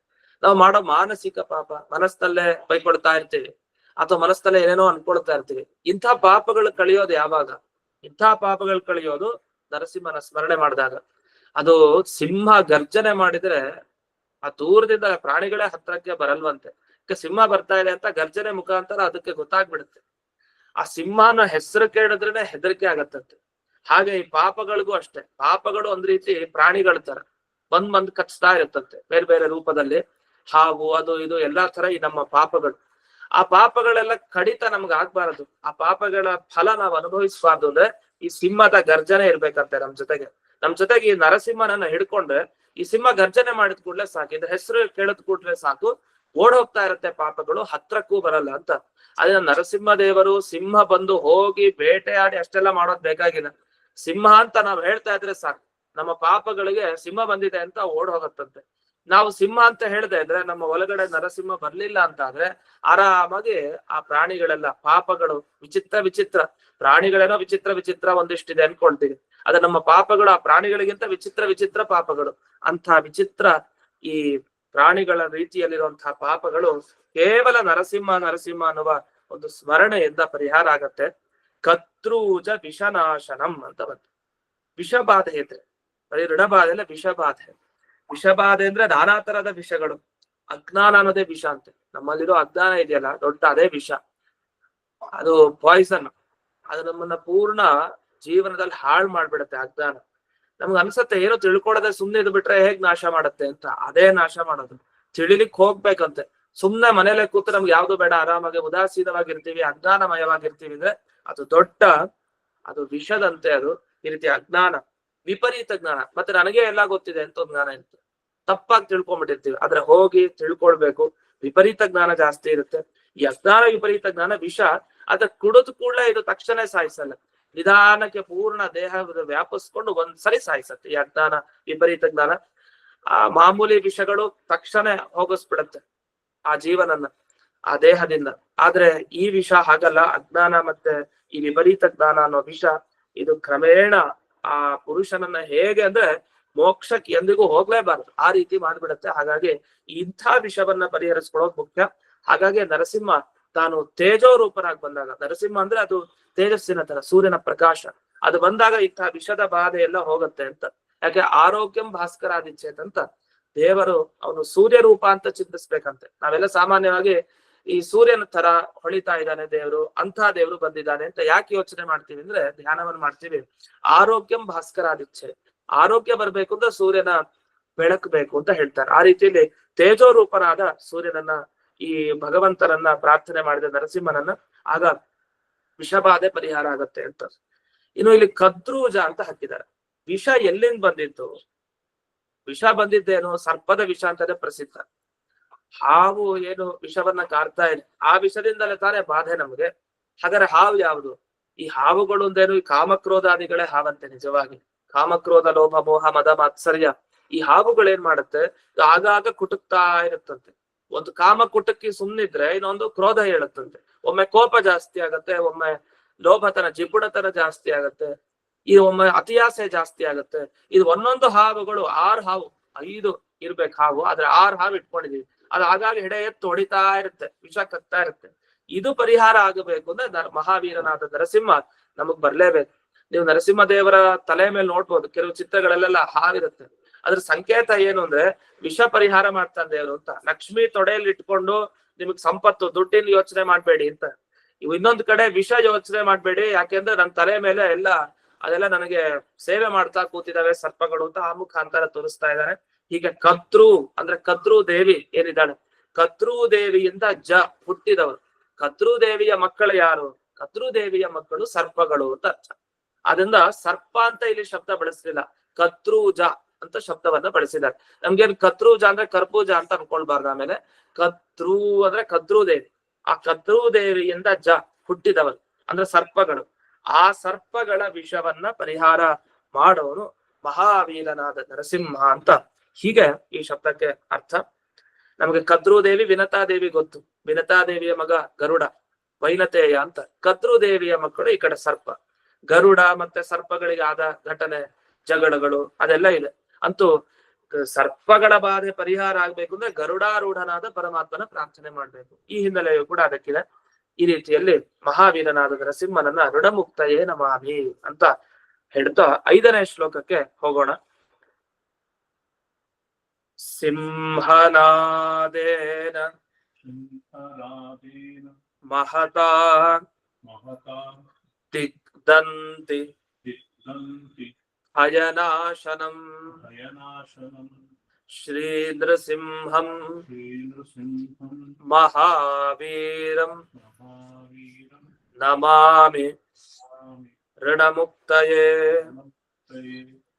ಈಗ ಸಿಂಹನಾದ ಬಂತು, ಸಿಂಹದ ಶಬ್ದ. ಈಗ ನರಸಿಂಹ ದೇವರು ಶಬ್ದ ಮಾಡಿ ಬರ್ತಾರೆ. ಶಬ್ದ ಮಾಡಿ ಬಂದಾಗ ಆ ಶಬ್ದ ಮಹತ ತುಂಬಾ ದೊಡ್ಡದಾಗಿದೆ. ಆ ಶಬ್ದ ದಿಗ್ದಂತಿ ಭಯನಾಶನಂ ಅಂತ ಹೇಳ್ತಾರೆ. ದಿಗ್ದಂತಿ ಅಂದ್ರೆ ಏನು ಅಂತ ಅರ್ಥ. ದಿಗ್ಗಜಗಳು ಅಂತ ಹೇಳ್ತೀವಲ್ಲ, ದಂತಿ ಅಂದ್ರೆ ಗಜಕ್ಕೆ ದಂತಿ ಅಂತ ಕರೀತಾರೆ. ಯಾಕೆ? ದಂತಿ ಹಲ್ಲಿರೋದು ಆನೆಗಳಿಗೆ, ಯಾಕೆ ಮನುಷ್ಯರಿಗೆ ಹಲ್ಲಿಲ್ವಾ? ಮನುಷ್ಯರಿಗೂ ಹಲ್ಲಿದೆ, ಆದ್ರೆ ಆನೆಯ ಹಲ್ಲುಗಳೇನಿದೆಯಲ್ಲ ಆ ತರ ನಮ್ಗಿಲ್ಲ. ಅದ್ರ ಹಲ್ಲೇ ಅದು ಬೇರೆ, ಗಜದಂತ ಅಂತ ಪ್ರಸಿದ್ಧ ತುಂಬಾ. ಆ ದಂತದಿಂದ ಅನೇಕ ಇದನ್ನ ನಿರ್ಮಾಣ ಮಾಡ್ತಾ ಇದ್ರು ಹಿಂದಿನ ಕಾಲದಲ್ಲೆಲ್ಲ. ಅಂದ್ರೆ ನಮ್ಮ ಶಾಸ್ತ್ರಗಳೆಲ್ಲ ಪುರಾಣಗಳೆಲ್ಲ ಕೇಳ್ತೀವಿ, ಗಜದಂತದಿಂದ ಈ ಮಂಟಪ ನಿರ್ಮಾಣ ಅಂತದೆಲ್ಲ ಮಾಡ್ತಾ ಇದ್ದಾರೆ. ಅಂತಹ ದಂತ ಅದು ತುಂಬಾ ಶ್ರೇಷ್ಠ, ತುಂಬಾ ದೊಡ್ಡದಂತ. ಆದ್ರಿಂದಲೇ ದಂತ ಹೊಂದಿರೋದು ಅಂದ್ರೆ ಅದನ್ನ ಆನೆ ಅಂತಾನೆ ಕರೆಯೋದು. ಅದಕ್ಕೆ ದಂತಿ ಅಂತ ಆನೆಗೆ ಕರೀತಾರೆ. ಇನ್ನು ಕರಿ ಅಂತಾನು ಆನೆ ಕರೀತಾರೆ. ಅದು ಕೈ ಇರೋದು ಅಂದ್ರೆ ಅದು ಆನೆಗೆ ಅಂತ. ನಮಗೂ ಕೈ ಇದೆ, ಎಲ್ರಿಗೂ ಕೈ ಇದೆ, ಆದ್ರೆ ಕರಿ ಅಂತ ಯಾಕೆ ಆನೆಗೆ ಕರೀತಾರೆ? ಅದ್ರ ಸೊಂಡಲು ಅಷ್ಟು ದೊಡ್ಡದು, ಅದನ್ನ ಅದಕ್ಕೆ ಕರಿ ದಂತಿ ಅಂತೆಲ್ಲ ಹೆಸರುಗಳನ್ನ ಹೇಳೋದಿದೆ. ನಮ್ಮ ಶಾಸ್ತ್ರದಲ್ಲಿ ಅದೊಂದು ಗಮನಿಸ್ಬೇಕು. ಈಗ ಅಭಕ್ಷಾಹ ವಾಯುಭಕ್ಷಾಹ ಅಂತೆಲ್ಲ ಉದಾಹರಣೆನ ಕೊಡ್ತಾರೆ. ಇದೆಲ್ಲ ಜಯತೀರ್ಥರು ತಾವು ಉದಾಹರಣೆ ಕೊಡ್ತಾರೆ. ಅಭಕ್ಷ ಅಂದ್ರೆ ಏನರ್ಥ? ಅಪಭಕ್ಷ ಅಂದ್ರೆ ನೀರನ್ನ ಉಪಜೀವನ ಮಾಡ್ಕೊಂಡು ನೀರನ್ನ ಕುಡಿತಾ ಬದುಕಿರೋರು ಅವ್ರ ಅಭಕ್ಷ ಅಂತ. ವಾಯುಭಕ್ಷ ಅಂದ್ರೆ ಗಾಳಿಯನ್ನ ಕುಡ್ಕೊಂಡು ಬದುಕಿರೋರು ಅಂತ. ಇದು ಯಾರು ಅಂದ್ರೆ ಋಷಿ ಮುನಿಗಳಂತೆ. ಅಭಕ್ಷ ವಾಯುಭಕ್ಷ ಅಂತ ಕರೆಯೋದು ಋಷಿ ಮುನಿಗಳಿಗೆ. ಅಪಭಕ್ಷ ವಾಯುಭಕ್ಷ. ಯಾಕೆ ಅವ್ರಿಗೆ ಕರೀತಾರೆ? ನಾವೇ ನೀರ್ ಕುಡಿಯಲ್ವಾ, ಗಾಳಿನ ಸೇವನೆ ಮಾಡಲ್ವಾ ಅಂದ್ರೆ ಅವರು ನೀರನ್ ಮಾತ್ರ ಕುಡಿತಾ ಬದುಕ್ತಾರೆ. ಆದ್ರಿಂದ ಅಭಕ್ಷ ಅವರು. ನಾವು ನೀರನ್ ಮಾತ್ರ ಕುಡ್ಕೊಂಡು ಬದುಕಿರೋರಲ್ಲ, ಚೆನ್ನಾಗಿ ತಿರ್ತೀವಿ ಎಲ್ಲ ಮಾಡ್ತೀವಿ. ಇನ್ನು ವಾಯುಭಕ್ಷ, ಗಾಳಿಯನ್ನ ಮಾತ್ರ ಸೇವನೆ ಮಾಡ್ತೀವ? ಇಲ್ವಾ, ಗಾಳಿಯ ಜೊತೆಗೆ ಎಲ್ಲರನ್ನೂ ಕೂಡ ಸೇವನೆ ಮಾಡ್ತೀವಿ. ಅದು ನಾವು ವಾಯುಭಕ್ಷನೂ ಅಲ್ಲ ಅಭಕ್ಷನೂ ಅಲ್ಲ. ಹಾಗಾಗಿ ಅಲ್ಲಿ ದಂತಿ ಅಂದ್ರೆ ಆನೆ ಅಂತ ಅರ್ಥ ಹೊರತು ದಂತ ಇರೋದು ಅಂದ್ರೆ ಅದು ಆನೆಯನ್ನ ತಗೊಳ್ಬೇಕಿದೆ. ಇನ್ನು ದಿಕ್ ದಂತಿ, ದಿಕ್ ಗಜಗಳು ಅಂತ. ಅಷ್ಟ ಗಜಗಳು ಅಂತ ಇದೆ. ಅಷ್ಟ ದಿಕ್ಕುಗಳೇನಿದೆ ಆ ಅಷ್ಟ ದಿಕ್ಕುಗಳಲ್ಲಿರುವಂತಹ ಗಜಗಳು. ನಾವೆಲ್ಲ ಇದು ಪ್ರಸಿದ್ಧ ನಮಗೆ, ಗಜಗಕ್ವರ ಅಂತೆಲ್ಲ ಕೇಳ್ತೀವಲ್ಲ, ಆನೆಗೊಂದಿ ಕ್ಷೇತ್ರಕ್ಕೆ ಗಜಗಕ್ವರ, ಅಷ್ಟ ಗಜಗಳು ಅಂತ. ಅಂದ್ರೆ ಇಡೀ ಭೂಮಿಯ ಭಾರವನ್ನ ಹೊತ್ತಿರುವಂತದ್ದು ಅಷ್ಟ ಗಜಗಳಂತೆ. ನಮಗೆ ಅಷ್ಟ ಗಜಗಳು ಅಂದ್ರೆ ಈಗ 8 ದಿಕ್ಕುಗಳಲ್ಲಿರೋ ದಿಕ್ಪಾಲಕರನ್ನು ತಗೊಳ್ಬಹುದು. ಆ ದಿಕ್ಪಾಲಕರು ಕೂಡ 8 ದಿಕ್ಕುಗಳಲ್ಲಿದ್ದು ಈ ಭೂಮಿಯನ್ನ ಕಾಪಾಡ್ತಾ ಇದ್ದಾರೆ. ಅವರಿಗೂ ಭಯವನ್ನ ಪರಿಹಾರ ಮಾಡೋನು ನರಸಿಂಹದೇವ ಅಂತ. ಹಾಗಾದ್ರೆ ದಿಕ್ ದಂತಿ ಭಯನಾಶನಂ ಅಂದ್ರೆ ದಿಕ್ಕುಗಳಲ್ಲಿರುವಂತಹ ಎಲ್ಲಾ ಆನೆಗಳ ಭಯವನ್ನ ಪರಿಹಾರ ಮಾಡೋರು ಅಂತ. ಹಾಗಾದ್ರೆ ಇಷ್ಟೆಲ್ಲಾ ಪರಿಹಾರ ಹೇಗ್ ಮಾಡ್ತಾನೆ? ಕೇವಲ ತನ್ನ ನಾದ, ಶಬ್ದ, ಸಿಂಹನಾದ ಮಾಡಿದ ಕೂಡಲೇ ಎಲ್ಲ ಪರಿಹಾರ ಮಾಡೋ ಇವನು ನಮ್ಮ ಈ ಋಣಬಾಧೆ ಒಂದು ಸಿಂಹನಾದ ಮಾಡಿದ್ರೆ ಸಾಕು, ಅದೆಲ್ಲ ಓಡೋಗತ್ತೆ ಅಂತ ಈ ರೀತಿ ಮಹಾವೀರನಾದ ನರಸಿಂಹನನ್ನ ಪ್ರಾರ್ಥನೆ ಮಾಡ್ಬೇಕು. ಇನ್ನು ಯಾಕೋ ಪ್ರಹ್ಲಾದ ಬರ್ಲಿಲ್ವಲ್ಲ ಅಂತ ನಮ್ಗೆ ಅನ್ನಿಸ್ತಾ ಇರುತ್ತೆ ಆ ಶಬ್ದ. ಮುಂದಕ್ಕೆ ತಕ್ಷಣ 6ನೇ ಶ್ಲೋಕದಲ್ಲಿ ಪ್ರಹ್ಲಾದನ ಉಲ್ಲೇಖವನ್ನು ಮಾಡ್ತಾರೆ. ಈಗ 6ನೆಯ ಶ್ಲೋಕಕ್ಕೆ ಹೋಗೋಣ. ಪ್ರಹ್ಲಾದ ವರದಂ ಶ್ರೀಶಂ ದೈತ್ಯೇಶ್ವರ ವಿದಾರಣಂ ಶ್ರೀ ನೃಸಿಂಹಂ ಮಹಾವೀರಂ ನಮಾಮಿ ಋಣಮುಕ್ತಯೇ. ಪ್ರಹ್ಲಾದ ವರದ. ನಮಗೆ ಪ್ರಹ್ಲಾದ ವರದ ಯಾಕೆ ನೆನಪಿಸ್ಕೊಳ್ಬೇಕಾಗಿದೆ ಅಂದ್ರೆ, ಪ್ರಹ್ಲಾದ ಪ್ರಹ್ಲಾದ 2 ತರನೂ ಹೇಳೋದಿದೆ. ಅದು ಅಂತೂ ಪ್ರಹ್ಲಾದ ಅಂತ ಇಟ್ಕೊಂಡೆ, ಪ್ರಹ್ಲಾದ ಅಂದೇನು? ಪ್ರಕರ್ಷವಾದ ಹ್ಲಾದ, ಸಂತೋಷವನ್ನ ಕೊಡು. ನಮ್ಗೆ ನರಸಿಂಹದೇವರ ತನಕನೇ ಹೋಗ್ತಾ ಇಲ್ಲ, ಈಗ ನಾವು ಪ್ರಹ್ಲಾದನಲ್ಲೇ ನಿಲ್ತು ಬಿಟ್ಟಿದೀವಿ. ಯಾಕೆ? ರಾಯರ ಹತ್ರನೇ ಹೋದ್ರೆ ಸಾಕು, ರಾಯರೇ ಎಲ್ಲ ನೀಡ್ತಾ ಇದ್ದಾರೆ. ಯಾಕೆ ಅಂದ್ರೆ ರಾಯರು ನೃಸಿಂಹ ಸ್ಥಾನ ಅಂತ ವ್ಯಾಸರಾಜರ ಸ್ತೋತ್ರದಲ್ಲಿ ಒಂದು ಹೇಳೋದಿದೆ, ನೃಸಿಂಹ ಸ್ಥಾನಂ ತಮಹಮಾಶ್ರಯ ಅಂತ. ಯಾಕೆ ಪ್ರಹ್ಲಾದರಾಜರನ್ನ ಈ ವ್ಯಾಸರಾಜರನ್ನೆಲ್ಲ ಆಶ್ರಯಿಸಿದ್ರೆ, ರಾಯರನ್ನ ಆಶ್ರಯಿಸಿದ್ರೆ ನಮ್ಗೆ ಯಾಕೆ ಬೇಗ ಅನುಗ್ರಹ ಆಗ್ತಾ ಇದೆ ಅಂದ್ರೆ, ಅದು ಅಲ್ಲಿ ಒಳಗಡೆ ಇದು ನರಸಿಂಹದೇವರೇ ಅನುಗ್ರಹ ಮಾಡ್ತಾ ಇರೋದಂತೆ. ನರಸಿಂಹ ಸ್ಥಾನ ಅಂತೆ. ನರಸಿಂಹದೇವರು ಭದ್ರವಾಗಿ ಇರೋ ಜಾಗ ಯಾವುದು ಅಂದ್ರೆ, ಒಂದು ಕಡೆ ಶಾಶ್ವತವಾಗಿ ಅದು ವ್ಯಾಸರಾಜರು, ಅದು ರಾಘವೇಂದ್ರ ಸ್ವಾಮಿಗಳು. ಹಾಗಾಗಿ ಪ್ರಹ್ಲಾದ ವರದಂ ಅಂತ ನಾವು ಪ್ರಾರ್ಥನೆ ಮಾಡಿದ್ರೆ ಮೊದಲು ಇವರೇ ಆನಂದ ಕೊಡ್ತಾರೆ ಗುರುಗಳಾಗಿ.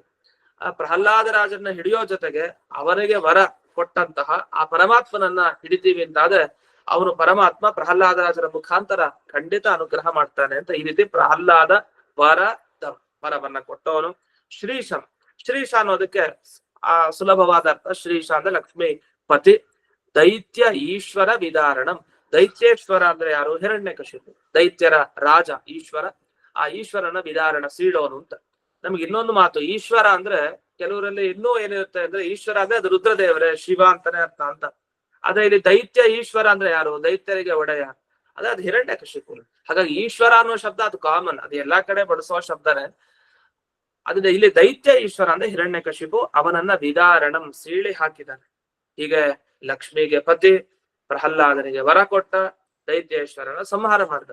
ಹಾಗಾದ್ರೆ ದುಷ್ಟರ ಸಂಹಾರ ಮಾಡ್ದ, ಶಿಷ್ಟರ ರಕ್ಷಣೆಯನ್ನ ಮಾಡ್ತಾರೆ. ಇದನ್ನ ಇಲ್ಲಿ ಮಹಾವೀರನಾದ ನರಸಿಂಹನನ್ನ ಋಣಮುಕ್ತಿಗೋಸ್ಕರ ನಾನು ನಮಸ್ಕಾರ ಮಾಡ್ತೇನೆ ಅಂತ. ಇದು ನಮಸ್ಕಾರ ಅಂದ್ರೆ ಇನ್ನೊಂದು, ನಮಾಮಿ ಅಂತ ಬಂದಾಗೆಲ್ಲ ಬಗ್ಗಿ ನಮಸ್ಕಾರ ಅಂತ ಇದೆ. ಬಗ್ಗಿ ವಾಚ ಮತ್ತೆ ಕಾಯೇನ ಮನಸ್ಸ, 3 ರೀತಿಯ ನಮಸ್ಕಾರವನ್ನು ನಮಾಮಿ ಅನ್ನೋ ಶಬ್ದದಿಂದ ತಗೊಳ್ತಾರೆ. ಸಂಸ್ಕೃತದಲ್ಲಿ ಹೆಚ್ಚಾಗಿ ಈ ಶಬ್ದ ಯಾಕೆ ಬಳಸುವುದು ಅಂದ್ರೆ, ನಮು ಪ್ರಹ್ವತ್ವೇ ಶಬ್ದ ಅಂತ ಅದಕ್ಕೆ ಬಿಡಿಸ್ತಾರೆ ಆ ಧಾತುವಿಗೆ ಅರ್ಥ. ಏನಂದ್ರೆ ಶಬ್ದ ಮತ್ತೆ ಪ್ರಕ್ವೀಭವನ. ಪ್ರಕ್ವೀಭವನ ಅಂದ್ರೆ ಬಗ್ಗಿ ಮಾಡೋದಕ್ಕೆ ಪ್ರಕ್ವೀಭವನ ಅಂತ ಕರೀತಾರೆ. ಒಂದು ಶಬ್ದ ಅಂದ್ರೆ ಬಾಯಿಯ ಮುಖಾಂತರ ಶಬ್ದ, ಇನ್ನೊಂದು ಬಗ್ಗೋದು. ಇಷ್ಟಿರ್ಬೇಕು ಅಂದ್ರೆ ಮನಸ್ಸಿರ್ಲೇಬೇಕಲ್ಲಿ. ಅಂದ್ರೆ ಇದ 3 ರೀತಿಯ ಒಂದು ನಮಸ್ಕಾರ ತಿಳಿಸ್ಲಿಕ್ಕೋಸ್ಕರ ನಮಾಮಿ ನಮಾಮಿ ಅನ್ನೋ ಶಬ್ದವನ್ನೇ ಹೆಚ್ಚಾಗಿ ಬಳಸ್ತಾ ಇರ್ತಾರೆ. ಇಷ್ಟು ಈ 6ನೇ ಶ್ಲೋಕದಲ್ಲಿ ಬಂದ ಪ್ರಾರ್ಥನೆ. ಇನ್ನು 3 ಶ್ಲೋಕಗಳಿದೆ. 7ನೆಯ ಶ್ಲೋಕ. ಕ್ರೂರಗ್ರಹೈಃ ಪೀಡಿತಾನಾಂ ಭಕ್ತಾನಾಂ ಅಭಯಪ್ರದಂ ಶ್ರೀ ನೃಸಿಂಹಂ ಮಹಾವೀರಂ ನಮಾಮಿ ಋಣಮುಕ್ತಯೇ. ಕ್ರೂರಗ್ರಹೈಃ, ಕ್ರೂರ ಗ್ರಹಗಳು. ಕ್ರೂರ ಗ್ರಹಗಳು ಅಂದ್ರೆ ಗ್ರಹ ಅಂದ್ರೆ ಪ್ರಾಣಿ ಅಂತಾನು ಅರ್ಥ ಇದೆ. ಕ್ರೂರವಾದ ಪ್ರಾಣಿಗಳು ನಮ್ಮ ಸುತ್ತಮುತ್ತಲಿರೋ ಜನರೇ ಕೆಲವು ಸರಿ ಅವರೇ ಪೀಡೆ ಜಾಸ್ತಿ ಮಾಡ್ತಾ ಇರ್ತಾರೆ, ಕೆಲವು ಸರಿ ಏನು ಅವರೇ ಪೀಡೆ ಮಾಡೋದು ಅಂತಾನೆ ಆಗ್ಬಿಟ್ಟಿದೆ. ಆದ್ರಿಂದ ಕ್ರೂರ ಗ್ರಹದ ಬಾಧೆ ಪರಿಹಾರ ಆಗ್ಬೇಕು ಅಂದ್ರೆ ನರಸಿಂಹ ದೇವರನ್ನ ಪ್ರಾರ್ಥನೆ ಮಾಡ್ಬೇಕು ಅಂತ. ಇನ್ನು ಕ್ರೂರ ಗ್ರಹಗಳು ಅಂದ್ರೆ ನಮ್ಗೆ ಈಗ ನವಗ್ರಹಗಳು ಕೆಲವು ಸರಿ ನಮ್ಗೆ ಕ್ರೂರ ದೃಷ್ಟಿಯನ್ನ ಇಟ್ಟಿರತ್ತೆ ನವಗ್ರಹಗಳು, ಅದರಿಂದ ಎಲ್ಲ ಕೆಟ್ಟದಾಗ್ತಾ ಇರುತ್ತೆ. ಆ ಕ್ರೂರ ಗ್ರಹಗಳ ಬಾಧೆ ನಮ್ಗಾಗ್ಬಾರ್ದು ಅಂದ್ರೆ ನರಸಿಂಹನನ್ನ ಭಜಿಸಿ. ಯಾಕಂದ್ರೆ ನವಗ್ರಹಗಳ ಪ್ರಾರ್ಥನೆಯಲ್ಲಿ ಹೇಳೋದೇ ಅಷ್ಟು. ನವಗ್ರಹಗಳನ್ನ ಪ್ರಾರ್ಥನೆ ಹೇಗ್ ಮಾಡ್ತೀರೋ ಅದಕ್ಕಿಂತ ಮುಖ್ಯ ನವಗ್ರಹ ಅಂತರ್ಗತ ಮುಖ್ಯ ಪ್ರಾಣನ ಒಳಗಡೆ ಇರೋ ಲಕ್ಷ್ಮೀ ನರಸಿಂಹನನ್ನ ಭಜಿಸಿ ಇದ್ದರೆ ಅಲ್ಲೂ ಹೇಳೋದು. ಅಲ್ಲೂ ಇನ್ಯಾವ ಭಗವದ್ ರೂಪದ ಉಲ್ಲೇಖ ಮಾಡಲ್ಲ. ನವಗ್ರಹ ಪೀಡಾ ಪರಿಹಾರಕ್ಕೂ ನರಸಿಂಹನನ್ನೇ ಹೇಳ್ತಾರೆ. ಆ ನರಸಿಂಹ ಅನ್ನೋ ರೂಪ ಅದು ಬಹಳ ಮಹತ್ವವನ್ನ ಹೊಂದಿರೋದು. ಈ ನಿಟ್ಟಿನಲ್ಲಿ ಭಕ್ತಾನಾಮ ಅಭಯಪ್ರದಂ, ಅದಿಂದಲೂ ಕೂಡ ಭಕ್ತರಿಗೆ ಅಭಯವನ್ನ ಈ ರೀತಿ ಕ್ರೂರ ಗ್ರಹಗಳ ಪೀಡೆಯನ್ನ ಪರಿಹರಿಸ್ತಾ ಭಕ್ತರಿಗೆ ಅಭಯವನ್ನ ನೀಡುವಂತಹ ನರಸಿಂಹ ಮಹಾವೀರಂ ನಮಾಮಿ ಋಣಮುಕ್ತಯೇ, ಋಣಮುಕ್ತಿಗೋಸ್ಕರ ನಿನ್ನನ್ನ ನಮಸ್ಕರಿಸ್ತಾ ಇದ್ದೇನೆ ಅಂತ. ಇಷ್ಟಾಗಿ ಮುಂದೆ 8ನೇ ಶ್ಲೋಕ. ಭಗವಂತನಿಗೆ ಬರೀ ಇಷ್ಟೇ ಪ್ರಾರ್ಥನೆ ಮಾಡಿದ್ರೆ ಸಾಲದಂತೆ. ಇಷ್ಟೇ ಬರೀ ನಾವು ಸ್ತೋತ್ರವನ್ನೇ ಪಾರಾಯಣ ಮಾಡಿ ಭಗವಂತನ ಒಲಿಸ್ಕೊಳ್ಳೋದಿದ್ರೆ ಶಾಸ್ತ್ರ ಎಲ್ಲ ಯಾಕೆ ಓದ್ಬೇಕು? ಶಾಸ್ತ್ರ ಅಷ್ಟೊಂದು ಯಾಕೆ ಬರದ? ವೇದವ್ಯಾಸ ರೂಪದಿಂದ ಬರೆದು ಅಷ್ಟೆಲ್ಲ ಮಾಡಿದಾನಲ್ಲ. ನಾವು ಶಾಸ್ತ್ರದ ಮುಖಾಂತರ ಹೋದ್ರೆ ಬೇಗ ಅನುಗ್ರಹ ಆಗೋದು ಜಾಸ್ತಿ ಅಂತೆ, ದೇವರ ಅನುಗ್ರಹ. ಯಾಕೆ ಋಣಬಾಧೆ ಏನ್ ಶಾಸ್ತ್ರ ಓದ್ದಾಗ ಆಗ್ಬಿಡತ್ತ? ಖಂಡಿತ ಆಗತ್ತೆ, ಇಲ್ಲ ಅಂತಿಲ್ಲ. ಮೋಕ್ಷಕ್ಕೆ ಹೋಗ್ಬೇಕಲ್ಲ ಮುಖ್ಯ, ಅದು ನಮಗೆ ಕೊನೆಗೆ ಉದ್ದೇಶ ಇರೋದು. ಅದು ಬೇಕು ಅಂತ ಆದ್ರೆ ಅದಕ್ ಬೇಕಾದ ಅನುಗ್ರಹ ಪರಮಾತ್ಮ ಶಾಸ್ತ್ರಗಳ ಮುಖಾಂತರನೇ ಮಾಡ್ತಾರೆ. ಇದನ್ನ ತಿಳಿಸ್ಲಿಕ್ಕೋಸ್ಕರ ಮುಂದಿನ ಶ್ಲೋಕ ಹೊರಟಿರೋದು. ಅದನ್ನ ನರಸಿಂಹನನ್ನ ಆರಾಧನೆ ಮಾಡೋದ್ರೆ ನರಸಿಂಹ ಪುರಾಣ ಅಂತ ಒಂದಿದೆ, ನರಸಿಂಹ ಪುರಾಣ. ಇದು ಯಾಕೆ ನರಸಿಂಹ ಪುರಾಣದ ಬಗ್ಗೆ ಹೇಳ್ತಾ ಇದೀನಿ ಅಂದ್ರೆ, ವಾದಿರಾಜರು ಈ ಸ್ತೋತ್ರ ಮಾಡಿದ್ರಲ್ಲ, ಋಣಮೋಚನ ಸ್ತೋತ್ರ, ಇದು ನರಸಿಂಹ ಪುರಾಣ ಅಧ್ಯಯನ ಮಾಡಿ ಅಲ್ಲಿ ಕಣ್ಣು ಹಿಡ್ಕೊಂಡಂತಹ ಸ್ತೋತ್ರ ಇದು.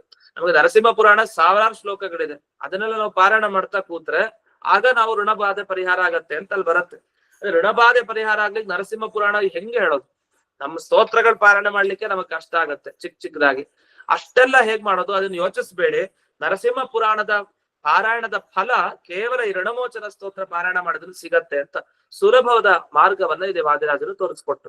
ಆದ್ರಿಂದಲೇ ವಾದಿರಾಜರು ಕಣ್ಣು ಹಿಡಿದಿರೋ ಈ ಋಣಮೋಚನ ಸ್ತೋತ್ರ ಇದು ನರಸಿಂಹ ಪುರಾಣ ಅಂತರ್ಗತ ಅಂತ ಪ್ರಸಿದ್ಧಿ ಇದೆ. ಈ ಪ್ರಸಿದ್ಧಿಯ ಮುಖಾಂತರ ಈಗ 8ನೇ ಶ್ಲೋಕಕ್ಕೆ ಹೋಗೋಣ. ವೇದ ವೇದಾಂತ ಯಜ್ಞೇಶಂ ಬ್ರಹ್ಮ ರುದ್ರಾದಿ ವಂದಿತಂ ಶ್ರೀ ನೃಸಿಂಹಂ ಮಹಾವೀರಂ ನಮಾಮಿ ಋಣಮುಕ್ತಯೇ. ವೇದ ವೇದಾಂತ ಯಜ್ಞೇಶಂ, 3ಕ್ಕೆ ವೇದ ವೇದಾಂತ ಯಜ್ಞ. ನಾವು ಓದುವಂತಹ ವೇದ ಅದು ಒಲಿಬೇಕು ಅಂದ್ರೆ ವೇದಗಳಿಗೆ ಸ್ವಾಮಿ. ವೇದ ಹೇಳೋದೆ ನರಸಿಂಹನ ಬಗ್ಗೆ. ಸ್ತುಹಿಶ್ರುತಂ ಗರ್ತ ಸದಂ ಯುವಾನಂ ಮೃಗಂ ನ ಭೀಮಂ ಉಪಹತ್ನು ಮುಗ್ರಂ ಅಂತ ಒಂದು ವೇದ ಮಂತ್ರ ಇದೆ. ಸ್ತುಹಿಶ್ರುತಂ ಗರ್ತ ಸದಂ, ಸ್ತೋತ್ರ ಮಾಡು ಎಲ್ಲಿರುವಂತಹ ಭಗವಂತರನ್ನ. ಗರ್ತ ಸದಂ, ರುದ್ರದೇವರು ತಾವು ತಮ್ಮ ಹೃದಯ ಗುಹೆಯ ಒಳಗಡೆ ನರಸಿಂಹ ಮಂತ್ರ ಜಪ ಮಾಡ್ತಾ ಇರ್ತಾರೆ, ನರಸಿಂಹ ತನ್ನ ಪ್ರಾರ್ಥನೆ ಮಾಡ್ತಾ ಇರ್ತಾರೆ. ಸದಾ ಅವರ ಮನಸ್ಸನ್ನು ನರಸಿಂಹ ಮಂತ್ರ ಜಪ ಓಡಾಡ್ತಾ ಇರುತ್ತೆ, ಜಪ ಆಗ್ತಾ ಇರುತ್ತೆ. ಯಾಕೆಂದ್ರೆ ಮೃಗಂನ ಭೀಮಂ ಉಪಹತ್ತು ಮೃಗಂ, ಮೃಗಂ ಅಂತ ಶಬ್ದ ಬರುತ್ತೆ. ಮೃಗ ಅನ್ನೋ ಶಬ್ದಕ್ಕೆ ಸಿಂಹ ಅಂತ ಅರ್ಥ ಆ ವೇದ ಮಂತ್ರದಲ್ಲಿ. ಮೃಗಂನ ಭೀಮ ಉಪಹತ್ತು ಮೃಗಂ, ಮತ್ತೆ ಸಿಂಹಂ ನ ಸಂತ ಅಂತೆಲ್ಲ ಕೆಲವು ಇದು ಕೂಡ ವೇದ ಮಂತ್ರಗಳು ಇದೆ. ವೇದ ಮಂತ್ರಗಳು ನರಸಿಂಹನನ್ನು ಹೇಳುತ್ತಾ ಅಂತ ಡೌಟೇ ಬೇಡ. ಈ ತರ ಅನೇಕ ವೇದ ಮಂತ್ರಗಳಲ್ಲಿ ರುದ್ರದೇವರು ತಮ್ಮ ಹೃದಯದ ಒಳಗಡೆ ನರಸಿಂಹನ ಆರಾಧನೆ ಮಾಡ್ತಾರೆ. ಅದನ್ನ ಯಾಕೆ ಮಾಡ್ತಾರೆ ನರಸಿಂಹನ ಆರಾಧನೆ? ಗರ್ತ ಸದಂ, ಹೃದಯ ಗರ್ತ ಅಂದ್ರೆ ಗುಹೆ, ಗುಹೆಯಲ್ಲಿ ಸದಂ ಇರುವಂತಹ ಆ ನರಸಿಂಹನನ್ನ ಪ್ರಾರ್ಥನೆ ಯಾಕೆ ಮಾಡ್ತಾರೆ ಅಂದ್ರೆ ವಿಘ್ನಗಳ ಪರಿಹಾರಕ್ಕೋಸ್ಕರನೇ. ರುದ್ರದೇವರಿಗೂ ಒಮ್ಮೆ ಈ ರೀತಿ ಎಡವಟ್ಟಾಯ್ತು. ಯೋಗಿನಿ ಶಕ್ತಿಗಳೆಲ್ಲ ಬಂದು ರುದ್ರದೇವರನ್ನ ಅಡ್ಡಾಡಿಸ್ಕೊಂಡು ಓಡೋಗ್ತಾ ಇದ್ರು. ರುದ್ರದೇವರು ಆಗ್ಲಿಲ್ಲ. ಕೊನೆಗೆ ನರಸಿಂಹನನ್ನ ಪ್ರಾರ್ಥನೆ ಮಾಡೋದು, ನರಸಿಂಹ ಬಂದು ಆ ಎಲ್ಲ ದುಷ್ಟ ಶಕ್ತಿಗಳನ್ನ ವಾರಣೆ ಮಾಡಿದ್ರು ಅಂತ. ರುದ್ರದೇವರು ಕೂಡ ನರಸಿಂಹ ದೇವರಿಂದ ಅನುಗ್ರಹವನ್ನ ಹೊಂದಿದ್ದಾರೆ. ಈ ನಿಟ್ಟಿನಲ್ಲಿ ವೇದಾಭಿಮಾನಿ, ಹಾಗೆ ವೇದದ ಪ್ರತಿಪಾದ್ಯ ಮೂರ್ತಿ ನರಸಿಂಹ. ಇನ್ನು ವೇದಾಂತ, ವೇದಾಂತ ನಮಗೆ ವೇದಾಂತ ಗ್ರಂಥದಲ್ಲಿ ಒಂದು ಮಾಯಾವಾದ ಕಳೆಲ ಪ್ರಕರಣ ಆಗ್ಲೇ ತಿಳಿಸಿದಂತೆ ಮಧ್ವಾಚಾರ್ಯರು ಕೂಡ ನರಸಿಂಹನನ್ನ ಪ್ರಾರ್ಥಿಸಿದ್ದಿದೆ. ಮುಖ್ಯವಾಗಿ ವೇದಾಂತ ಅಂದ್ರೆ ಉಪನಿಷತ್ತು ಅಂತ ಅರ್ಥ ಇದೆ. ವೇದಾಂತ ಅಂದ್ರೆ ವೇದಗಳ ಅಂತ, ಅಂದ್ರೆ ಅರ್ಥವನ್ನ ನಿಶ್ಚಯ ಮಾಡಿಕೊಡೋದು. ಯಾವುದು? ಉಪನಿಷತ್ತು. ಉಪನಿಷತ್ತಿನಿಂದ ವೇದಗಳ ಅರ್ಥ ತೀರ್ಮಾನ ಆಗತ್ತೆ. ವೇದಾಂತ ಅಥವಾ ಬ್ರಹ್ಮಸೂತ್ರ ಅಂತಾನೂ ತಗೊಳ್ಬಹುದು. ಬ್ರಹ್ಮಸೂತ್ರ ಆಗ್ಲಿ ವೇದಾಂತ ಉಪನಿಷತ್ತಾಗ್ಲಿ ವೇದಗಳಾಗ್ಲಿ ಪ್ರತಿಯೊಂದು ಭಗವಂತನ ಬಗ್ಗೆ ಹೇಳ್ತಾ ಇದೆ. ಇನ್ನು ಯಜ್ಞೇಶ, ಯಜ್ಞ ಅಂದ್ರೆ ನರಸಿಂಹ ಹೋಮ ಇದೆ. ನರಸಿಂಹ ಹೋಮಕ್ಕೆ ಯಾರು ಈಶ? ಭಗವಂತನೇ ಈಶ ಸ್ವಾಮಿ. ಹೀಗೆ ಅವನನ್ನ ಕುರಿತು ಯಾಗ, ಅವನನ್ನ ಕುರಿತು ವೇದ ಪಠನ, ಅವನನ್ನು ಕುರಿತು ಇರುವಂತ ಮನ್ಯು ಸೂಕ್ತ, ವಿಶೇಷವಾಗಿ ವೇದ ಅಂದ್ರೆ ಮನ್ಯು ಸೂಕ್ತ ಪ್ರತಿಪಾದ್ಯನಾದವನು. ಹೀಗೆ ಅನೇಕ ವೇದ ಮಂತ್ರಗಳನ್ನು ನಾವು ಹೇಳಿ ಹೇಳಿ ನರಸಿಂಹನ ಅನುಗ್ರಹಕ್ಕೆ ಪಾತ್ರರಾಗುವುದು. ಮತ್ತೆ ಶಾಸ್ತ್ರ ಪಾರಾಯಣ ಮಾಡಿ, ಮತ್ತೆ ನರಸಿಂಹ ಪುರಾಣ ಪಾರಾಯಣ ಮಾಡಿ, ಅಂದ್ರೆ ಇದನ್ನೆಲ್ಲ ಮರೆಯೋ ಹಾಗಿಲ್ಲ ಅಂತ. ಬರೀ ಋಣಮೋಚನ ಸ್ತೋತ್ರ ಮಾಡಿದ್ರೆ ಸಾಕು ಸಿಕ್ಬಿಡತ್ತೆ ಅಂತ ಭಾವಿಸೋದಲ್ಲ, ಇವನ್ನೆಲ್ಲವನ್ನು ಮಾಡ್ತಾ ಇರಬೇಕು ಅಂತ ವಾದಿರಾಜರು ನೆನಪಿಸ್ಕೊಡ್ತಾ ಇದ್ದಾರೆ. ಹಾಗೆ ನರಸಿಂಹ ಹೋಮ ಅದನ್ನೂ ಮಾಡ್ಬೇಕು ಅಂತ ಯಜ್ಞೇಶಂ ಅನ್ನೋದ್ರ ಮುಖಾಂತರ ತೋರಿಸಿದ್ದಾರೆ. ಹೀಗೆ ಬ್ರಹ್ಮ ರುದ್ರ ಆದಿ ವಂದಿತ, ಬ್ರಹ್ಮದೇವರಿಂದ ಹಿಡಿದು ರುದ್ರದೇವರಿಂದ ಎಲ್ಲರೂ ಕೂಡ ಆ ನರಸಿಂಹದೇವರ ನಮಸ್ಕಾರ ಮಾಡಿದವ್ರೆ. ತಮ್ಮ ತಮ್ಮ ಅನೇಕ ಇಷ್ಟ ಪ್ರಾಪ್ತಿಗೋಸ್ಕರ ನರಸಿಂಹ ರೂಪವನ್ನ ಎಲ್ಲರೂ ಚಿಂತನೆ ಮಾಡಿದವ್ರೆ. ಅದನ್ನೆಲ್ಲ ನರಸಿಂಹ ಪುರಾಣದಲ್ಲಿ ವಿಶೇಷವಾಗಿ ನಾವು ನೋಡ್ಬೇಕು. ಆದ್ರಿಂದ ಅದನ್ನ ಹೆಚ್ಚು ಒತ್ತು ಕೊಟ್ಟು ಹೇಳಲಿಲ್ಲ, ಸಾರವನ್ನ ವಾದಿರಾಜರಲ್ಲಿ ಗ್ರಹಿಸಿ ಮಹಾವೀರನಾದ ನರಸಿಂಹನನ್ನ ಋಣಮುಕ್ತಯೇ ನಮಾಮಿ, ಋಣದ ಬಾಧೆ ಪರಿಹಾರಕ್ಕೋಸ್ಕರ ಆಶ್ರಯಿಸ್ತೇನೆ ಅಂತ ಇಷ್ಟು ಸ್ತೋತ್ರ ಭಾಗ ಆಗೋಯ್ತು. ಹಾಗಾದ್ರೆ ಋಣಮೋಚನ ಸ್ತೋತ್ರದಲ್ಲಿರೋ ಶ್ಲೋಕ ಎಷ್ಟು? ಸ್ತೋತ್ರ ಮಾಡುವಂತಹ ಶ್ಲೋಕಗಳು ಅದು ಒಟ್ಟು 8. ಫಲಶ್ರುತಿ ಹೇಳೋದು 9ನೇ ಶ್ಲೋಕ. ಅದು ಯಾವುದು? ಈ ಋಣಬಾಧೆ ಪರಿಹಾರಕ್ಕೋಸ್ಕರ ಇರುವಂತಹ ಸ್ತೋತ್ರದ ಈ ಫಲಶ್ರುತಿ ಏನು? ಅದು ನಾವು ಬರೀ ಸ್ತೋತ್ರ ಮಾಡೋದಷ್ಟೇ ಅಲ್ಲ, ಆ ಫಲಶ್ರುತಿಯನ್ನು ಹೇಳೋದು ಅಷ್ಟೇ ಮುಖ್ಯ. ನಾವು ಸತ್ಯನಾರಾಯಣ ಕಥೆ, ಆ ಕಥೆ ಈ ಕಥೆ ಎಲ್ಲ ಕೇಳ್ತೀವಿ. ಕಥೆ ಹೇಳ್ಬೇಕಾದ್ರೆ ಫಲ ಏನಾಯ್ತು, ಇದನ್ನ ಕೇಳೋದ್ರಿಂದ ಏನು ಅಂತ ಪ್ರತಿ ಬಾರಿನೂ ಇದೆ. ಅದು ಹೇಳ್ಕೊಳ್ಬೇಕಂತ ಕೇಳ್ಬೇಕಂತೆ. ಆ ಫಲಶ್ರುತಿ ಕೇಳಿದಾಗ್ಲೇ ಅದಕ್ಕೊಂದು ಫಲ. ಅದಕ್ಕೋಸ್ಕರ ಯಾವಾಗ್ಲೂ ಫಲಶ್ರುತಿಯನ್ನ ಬರದೇ ಬರೀತಾರೆ. ಈಗ ಕೊನೆಯ ಶ್ಲೋಕ 9ನೇ ಶ್ಲೋಕ. ಯಯಿದಂ ಪಠತೆ ನಿತ್ಯಂ ಋಣಮೋಚನ ಸನ್ನಿತಂ ಅನೃಣೇ ಜಾಯತೆ ಸತ್ಯೋ ಧನಂ ಶೀಘ್ರಂ ಅವಾಪ್ನುಯಾತ್.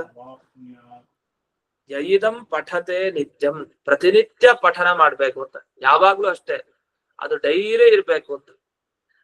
ನಾವು ಪಾರಾಯಣ ಮಾಡೋದು ಪ್ರತಿನಿತ್ಯ ಇರ್ಬೇಕಂತೆ. ನಾವು ಯಾವ್ದೇ ಜಪ ಆಗ್ಲಿ ಸಂಧ್ಯಾ ವಂದನೆ ಆಗ್ಲಿ ಪ್ರತಿನಿತ್ಯ ಇರ್ಬೇಕು. ತಪ್ಪು ಹೋಯ್ತಾ ಅದು ತಪ್ಪು ಹೋಗೇ ಬಿಡತ್ತಂತೆ. ಓದೋದು ಅಷ್ಟೇ, ಓದೋದು ಒಂದ್ಸರಿ ತಿಳ್ಕೊಂಡು ಮತ್ತೆ 10 ದಿವಸ ಬಿಟ್ಬಿಟ್ರೆ ಅದು ಹೋಗ್ಬಿಡತ್ತೆ. ಅದ ಪ್ರತಿನಿತ್ಯ ಅದನ್ನ ಪುನಃ ಪುನಃ ಆವೃತ್ತಿ ಮಾಡ್ತಾ ಇರ್ಬೇಕು. ಹಾಗಂತ ಪ್ರತಿ ದಿವಸ ಕೇಳ್ತಾ ಇದ್ರು ಕಷ್ಟ. ಪ್ರತಿ ದಿವಸ ಕೇಳೋದೇ ಆಗತ್ತೆ ಹೊರತು ಓದೋದಾಗೋದಿಲ್ಲ. ಅದ ಪಠತೆ ನಿತ್ಯಂ, ಪ್ರತಿನಿತ್ಯ ಪಠನ ಮಾಡ್ತಾ ಇದ್ರೆ ಯಾವ್ದನ್ನ? ಋಣಮೋಚನ ಸಂಗೀತಂ. ಇದಕ್ಕೆ ಇವರೇ ಹೆಸರು ಕೊಟ್ಟಿದ್ದಾರೆ. ಇಲ್ಲಿ ಸಂಗೀತಂ ಅಂತದ್ದು. ಸಂಗೀತಂ ಅಂದ್ರೆ ಏನು? ಸಂಜ್ಞ ಅಂದ್ರೆ ಹೆಸರು, ಹೆಸರನ್ನ ಕೊಟ್ಟಿದ್ದಾರೆ. ಏನು ಹೆಸರನ್ನ ಕೊಟ್ಟಿದ್ದಾರೆ? ಋಣಮೋಚನ ಸಂಜ್ಞ, ಋಣಮೋಚನ ಅನ್ನೋ ಹೆಸರನ್ನ ಕೊಟ್ಟಿದ್ದಾರೆ ಈ ಸ್ತೋತ್ರಕ್ಕೆ. ಆದ್ರಿಂದ ಇದಕ್ಕೆ ಸ್ಪಷ್ಟ ಅವರೇ ಹೆಸರನ್ನ ಹೇಳ್ಬಿಡಿದ್ದಾರೆ ವಾದಿರಾಜರೇ. ಅದು ನರಸಿಂಹ ಸ್ತೋತ್ರ ಅಂತ ಇದಕ್ಕೆ ಪ್ರಸಿದ್ಧಿಗೆ ಬರ್ಲಿಲ್ಲ ಅಷ್ಟೇ. ಅನೃಣಿ ಜಾಯತೆ ಸತ್ಯ, ಸತ್ಯ ನೀವು ಶ್ರದ್ಧೆಯಿಂದ, ಅದು ಇವತ್ತು ವಿಶೇಷ ನರಸಿಂಹ ಜಯಂತಿ ದಿವಸ ಅಂತೂ ಮಾಡಿದ್ರೆ ಅನೃಣಿ ಋಣ ಬಾಧೆ ಪರಿಹಾರ ಆಗುತ್ತೆ. ಋಣಬಾಧೆ, ಅನೃಣಿ ಅಂದ್ರೆ ಋಣ ಇಲ್ಲದೆ ಇರೋನ್ ಆಗ್ತಾನೆ.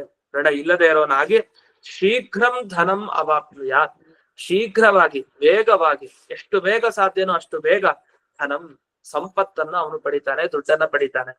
ಅದು ಸಂಪತ್ತು ಅಂದ್ರೆ ನಮಗೆ ಜ್ಞಾನ ಸಂಪತ್ತು ಸಂಪತ್ತೆ. ಅದು ದುಡ್ಡು ಒಬ್ಬೊಬ್ರಿಗೆ ಒಂದೊಂದು. ಕೆಲವ್ರಿಗೆ ವಿದ್ಯೆನೇ ದೊಡ್ಡ ದುಡ್ಡು, ಇನ್ ಕೆಲವ್ರಿಗೆ ಪ್ರೀತಿ, ಗೌರವ, ಆದರ ಇವುಗಳೇ ದೊಡ್ಡ ಸಂಪತ್ತು. ಅದನ್ ಬಿಟ್ಟು ಬೇರೆ ಇದನ್ನೇನು ಅಪೇಕ್ಷೆ ಪಡಲ್ಲ. ಈಗ ಒಬ್ಬೊಬ್ರಿಗೆ ಒಂದೊಂದು. ಯಾರ್ಯಾರ ಯೋಗ್ಯತೆಗೆ ತಕ್ಕ ಹಾಗೆ ಯಾವ ಜೀವನಿಗೆ ಏನ್ ತಲುಪಿಸ್ಬೇಕೋ ಅಂತ ಧನವನ್ನ ಅಂತ ಜೀವನಿಗೆ ನರಸಿಂಹ ದೇವರು ತಲುಪಿಸ್ತಾರೆ. ಆದ್ರಿಂದ ಲೌಕಿಕವಾಗಿಯೂ ಕೂಡ ಈ ಶ್ಲೋಕಗಳ ಪಾರಾಯಣದಿಂದ ಸಾಲಬಾಧೆ ಪರಿಹಾರ ಆಗತ್ತೆ ಅಂತ ವಿಶೇಷವಾಗಿ ಫಲ ಹೇಳಿದ್ದಾರೆ. ಹಾಗಂತ ಸಾಲ ಮಾಡ್ತಾನೆ ಇರೋದು, ಹೇಗಿದ್ರೆ ಸ್ತೋತ್ರ ಮಾಡಿದ್ರೆ ಆಗ್ಬಿಡತ್ತೆ ಅಂತ ಹಂಗ್ ಭಾವಿಸೋದಲ್ಲ. ಅವಕಾಶ ತುಂಬಾ ಏನೋ ಎಡವಟ್ಟ ಮಾಡ್ಕೊಂಡಿದ್ದಾಗ, ಕಷ್ಟದಲ್ಲಿದ್ದಾಗ ಈ ಸ್ತೋತ್ರ ಪಾರಾಯಣ ಮಾಡಿದಾಗ ಏನೋ ಒಂದು ದಾರಿಯನ್ನ ಪರಮಾತ್ಮ ತೋರಿಸ್ತಾನೆ. ಒಳ್ಳೆ ಉದ್ಯೋಗ ಕೊಡಿಸ್ತಾನೆ, ಒಳ್ಳೆ ಕೆಲಸವನ್ನೇ ಕೊಡಿಸಿ ಅದನ್ ಮುಖಾಂತರ ಸಾಲ ಬಾಧೆಯನ್ನು ತೀರ್ಸೋ ಹಾಗೆ ಮಾಡ್ತಾನೆ. ಸದ್ಯ ತಕ್ಷಣ ಏನ್ ಕೈ ಬಂದು ದುಡ್ಡು ಬಿದ್ಬಿಡತ್ತ ಅಂತ ಆ ಯೋಚನೆ ಮಾಡ್ಬಾರದು. ಇದು ಹೇಗ್ ಸಾಧ್ಯ ದುಡ್ಡು ಬಿದ್ಬಿಡತ್ತೆ ಅಂತ. ದುಡ್ಡು ಬೀಳದೆ ಇದ್ರು ಕೂಡ ಅದಕ್ಕೆ ಪರಿಹಾರ ಮಾರ್ಗ ಏನೋ ಒಂದು ನರಸಿಂಹದೇವರು ತೋರಿಸ್ತಾರೆ ಅನ್ನೋ ನಿಟ್ಟಿನಲ್ಲಿ ವಾದಿರಾಜರು ಪ್ರಾರ್ಥನೆಯನ್ನ ಮಾಡಿದ್ದಾರೆ. ಅಂತೂ ಈ ದಿವಸ ನರಸಿಂಹ ಜಯಂತಿ ಪ್ರಯುಕ್ತವಾಗಿ ನಾವು ಈ ನರಸಿಂಹನ ಈ ಋಣಮೋಚನ ಸ್ತೋತ್ರ ಪಾರಾಯಣ ಮಾಡಿದ್ದೀವಿ. ಅದನ್ನ ಪಾರಾಯಣ ಮಾಡೋ ಮುಖಾಂತರ ಈ ಲೌಕಿಕ ಸಾಲ ಬಾಧೆ ಅದು ನಿಜ, ಈಗ ಸದ್ಯಕ್ಕೆ ಅದು ಪರಿಹಾರ ಆದ್ರೆ ಸಾಕು. ಯಾರಿಗಿದೆಯೋ ಅದಿಲ್ದೇ ಇದ್ದವರು ಕೂಡ ದೇವ ಋಣ, ಪಿತೃಋಣ, ಋಷಿ ಋಣ, ತಂದೆ ತಾಯಿಗಳ ಋಣ ಅಂತಾನೂ ಕೂಡ ಇರುತ್ತೆ. ಎಲ್ಲಾ ತರದ ಋಣಗಳು ಕೂಡ ಈ ಋಣ ಬಾಧೆ ಪರಿಹಾರ ಆಗದೆ ಇದ್ರೆ ಮತ್ತೆ ಜನ್ಮದಲ್ಲೂ ಹುಟ್ಟಬೇಕಾಗಿ ಬರುತ್ತೆ ನಾವು. ಅದೇ ಕಷ್ಟ. ಋಣ ಪರಿಹಾರ ಮಾಡ್ಕೊಳ್ಳೋದು ತುಂಬಾ ಮುಖ್ಯ. ಇಲ್ಲಾಂದ್ರೆ ಮುಂದಿನ ಜನ್ಮದಲ್ಲಿ ಮತ್ತೆ ನಾವು ಹುಟ್ಟೋದು ಯಾಕೆ? ಯಾರ್ದೋ ಋಣ ಇರುತ್ತೆ ನಮ್ಗೆ. ಅದಕ್ಕೆ ಅಂಗಡಿಗೆ ಹೋದಾಗ ₹1 ಇದ್ರೆ ಆ ₹1 ಏನಾದ್ರು ಮಿಕ್ಕಿದ್ರೆ ಅದನ್ನ ಕೊಟ್ಬಿಡ್ಬೇಕಂತ ಅವಂದಾದ್ರೆ ಅವನಿಗೆ ಅದನ್ನೂ ಬಿಡಬಾರ್ದಂತೆ. ಯಾಕೆಂದ್ರೆ ಆ ₹1 ಋಣದಿಂದಾಗ ಮತ್ತೆ ಹುಟ್ಟುವಂತಹ ಪ್ರಸಂಗನೂ ಇದೆಯಂತೆ. ಹಾಗಾಗಿ ಈ ಋಣ ಬಾಧೆ ಏನಿದೆಯಲ್ಲ, ಆ ಋಣ ಬಾಧೆ ತುಂಬಾ ಕಷ್ಟ. ಅದು ಜನ್ಮ ಜನ್ಮಾಂತರಕ್ಕೂ ಕೂಡ ಅದು ಹಿಡ್ಕೊಂಡು ಹೋಗುತ್ತೆ. ಆದ್ರಿಂದ ಇಂಥ ಋಣಗಳನ್ನ ಪರಿಹಾರ ಮಾಡ್ಕೊಳ್ಳೋಣ. ನರಸಿಂಹದೇವರ ಋಣ ನಮ್ಮ ಮೇಲಿದೆ ಬಹಳ. ನರಸಿಂಹದೇವರ ಅನುಗ್ರಹ, ನಮ್ ದೇವ್ರ ಹತ್ರ ಹೋಗಿ ಬೇಕಾದಷ್ಟು ಅನುಗ್ರಹ ಪಡ್ಕೊಂಡ್ ಬರ್ತೀವಿ. ದೇವ್ರಿಗೆ ಏನ್ ಕೊಟ್ವಿ ಅದು ಮಾತ್ರ ತುಂಬಾ ಕಡಿಮೆನೆ. ಆದ್ರೆ ಅದನ್ನ ಜಾಸ್ತಿ ಕೊಡ್ತಾ ಇರ್ಬೇಕು. ನಾವು ಸಾಲ ಏನೇನ್ ಮಾಡಿರ್ತೀವಿ ದೇವ್ರ ಹತ್ರ ಅದನ್ನೆಲ್ಲ ತೀರಿಸ್ಕೊಂಡು ಹೋಗ್ತಾ ಇರ್ಬೇಕು. ಆಗ ನರಸಿಂಹ ನಮ್ಮ ಮೇಲೆ ಕೃಪಾ ಕಟಾಕ್ಷವನ್ನ ಬೀರ್ತಾನೆ ಅಂತ ಹೇಳ್ತಾ ಇವತ್ತಿನ ಈ ಸಂಚಿಕೆಯನ್ನ ಮುಕ್ತಾಯ ಮಾಡೋಣ. ಇನ್ನು ಮುಂದೆ ಅಂದ್ರೆ ನಾಳೆ ದಿವಸ ಈ ಋಣಮೋಚನ ಸ್ತೋತ್ರ ಅಂತ ಇವತ್ತಾಯ್ತು. ನಾಳೆ ದಶಾವತಾರ ಸ್ತುತಿ ಅಂತ, ಅಲ್ಲೂ ನಮಗೆ ನರಸಿಂಹನ ಪ್ರಾರ್ಥನೆ ಬಂದೇ ಬರುತ್ತೆ. ಮತ್ತೆ ಆ ದಶಾವತಾರ ಸ್ತುತಿ ಬಹಳ ವಿಶೇಷ. ಅದು ವಾದಿರಾಜರ ಸ್ತೋತ್ರ ಅಂದ್ರೆ ಅಶ್ವಧಾಟಿ ಸ್ತೋತ್ರ ನೆನಪಾಗತ್ತೆ ನಮ್ಗೆ, ಪ್ರೋಷ್ಠೀಶ ವಿಗ್ರಹ. ಆದ್ರೆ ಅದು ಸ್ವಲ್ಪ ದೀರ್ಘ ಆದ್ರಿಂದ ಅದನ್ನ ಹೇಳ್ತಾರೆ. ಇನ್ನೊಂದು ಚಿಕ್ಕದಾಗಿದೆ ಆ ದಶಾವತಾರ ಸ್ತುತಿ. ಮತ್ತೆ ಯಂತ್ರೋದ್ಧಾರಕ ಸ್ತೋತ್ರ ಏನಿದೆ, ಯಂತ್ರೋದ್ಧಾರಕ ಸ್ತೋತ್ರದ ಚಿತ್ತನೆಯನ್ನ ನಾಳೆ ದಿವಸ ನೋಡೋಣ ಅಂತ ಹೇಳ್ತಾ ಇಂದಿನ ಈ ಪಾಠವನ್ನ ಅಸ್ಮತ್ ಗುರುವಂತರ್ಗತ ವ್ಯಾಸತೀರ್ಥ ಗುರುವಂತರ್ಗತ ಭಾರತೀ ರಮಣ ಮುಖ್ಯ ಪ್ರಾಣ ಅಂತರ್ಗತ ಶ್ರೀಮನ್ ಮೂಲ ಗೋಪಾಲಕೃಷ್ಣನಿಗೆ ಅರ್ಪಣೆ ಮಾಡ್ತೇನೆ. ಶ್ರೀ ಕೃಷ್ಣಾರ್ಪಣಮಸ್ತು.